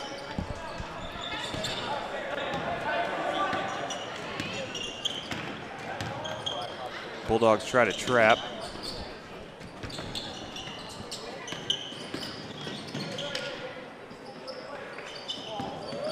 Really great ball. That's Malinowski, who will get called, for the charge. I'm noticing already that even though a lot of these players have been on the bench most of this game, aren't starters, they possess that same offensive awareness where they find these open passes and have moved the ball great. It's really, as we mentioned earlier, a great testament to head coach Sean Dreiling. As Havlis will hit two there to bring up the score of the Quinter Bulldogs to 30. Now with a 30-point deficit, 5 minutes of the running clock in the fourth. Yeah, you talked about the testament to Coach Sean Dreiling, and one thing that I think is going to, help produce longevity for him here in high school coaching in the state of Kansas is the fact that he's doing more than just teaching his guys how to play basketball and how to succeed on the hardwood. He's turned around a couple of times and told his guys that they need to cheer for the teammates that have had success, and that is going to produce longevity and create a tradition and a program. And Trego community could be a basketball program that could be one that we don't stop talking about for some time. Absolutely. If Dreiling ends up staying there, they're already 14-4 on this year. They're going to go to 15-4. And as we mentioned earlier, in Sub-State, they're currently the 2 seed. And if they win here today, which looks like they will, they'll be tied for the 1 seed in their bracket for Sub-State. Atlas short on that free throw. We mentioned the Trego's Sub-State bracket, but currently for Quinter, their bracket's already set as they are the 3 seed. So This loss won't affect their seeding. They'll be playing the 6th seed Kinsley High School this Thursday at Quinter, 6 p.m. We'll be streaming that just like we're streaming this game on YouTube. We are trying to get to 1,000 subscribers so we can broadcast directly through YouTube, avoid using that third-party software. We're already over halfway. Last I checked, we were around 600. So if you can go ahead and keep subscribing if you're watching now. Be really helpful to us. Rita will make that free throw. Has got some bench players coming in for Quinter. That'll be Lakin Getz, Ethan Grunbacher, number 32, Avery Briggs, as well as Keegan Halderman. Sorry, that is 24, Trevor Kaiser, if I'm not mistaken.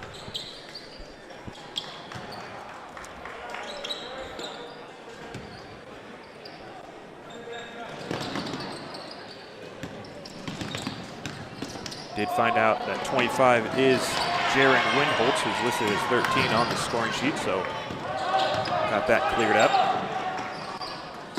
There's Winholtz right now, passing it over to Malinowski.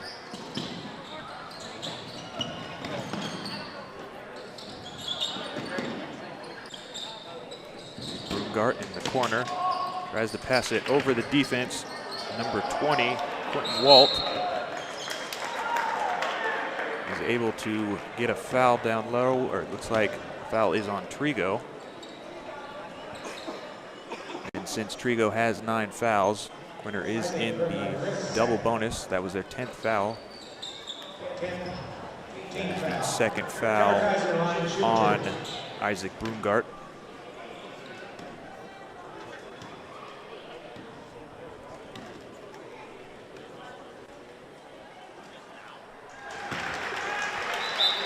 Kaiser will make the first shot. That'll be the first points here tonight. And one thing I'm impressed with right now, with even more so with the Golden Eagles, is the fact that it's been a platoon swap out on the floor with them, and they're still competing with the guys in white right now. And the guys in white just now sent their last varsity member off the floor, and I think Trego's actually held the advantage since the platoon swap has come in. So the hustle and the effort from the guys from the end of the bench, just being ready for their moment, is another key as to why Sean Dreiling has his team where they're at right now. A bright future for these Trego Golden Eagles, both in the short-term future for Sub-State and long-term in the coming years. Malinowski misses that layup, but looks like a foul.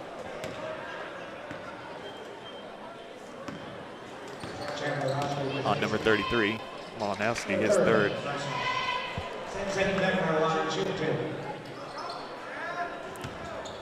40 seconds left on the running clock.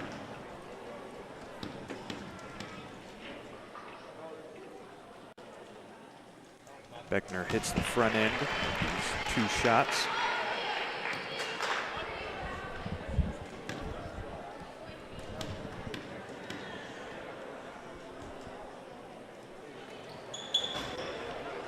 And the second shot rattles off the front end and in. 12 seconds left. Trego likely to just dribble this one out. Bulldogs want to get a steal and add some more points. Instead, we'll have a foul. It looks like we won't get shots, though, as the buzzer goes off. The Trego Golden Eagles will stay at the 60 mark as the Quinter Bulldogs only reach 34 here at the end of the 4th quarter. It was a tough scoring night for the Quinter Bulldogs and a fantastic night for the Golden Eagles, as Charlie Russell leads all scorers with 22 points. Owen Day chips in 11. Tyler Malsum has 8. Cole Felt has 9. Graydon Dyness has 6. Gunnar Wilson has 4 for the winner here, Golden Eagles. On the other side for the Quinter Bulldogs, Bradley Riedel has 11 points. Jaden Boone has those 2 points early. Trevor Kaiser with 2 points. Briggs has 3. Lakin Getz adding 2. Kinder Connect with 2. Gus Bridges with 4. Havlis with 2. Johnson with 2. And Beckner with 6. So a wide amount of scoring for the Quinter Bulldogs, a lot of different scores. So that's one of the bright things that you can take into this sub-state game that's coming up pretty soon here on Thursday. And if you're the Golden Eagles, a great effort all around, both offensive and defensively, as they have now tied for the 1 seed in their bracket. A 24-point loss for the Quinter Bulldogs. They'll go down to 11-9 on the season. The Golden Eagles are now 15-4. On behalf of Tiger Media Network, I'm Justin Davis. On behalf of David Pratt, wish you a good night, and we'll be back here Thursday.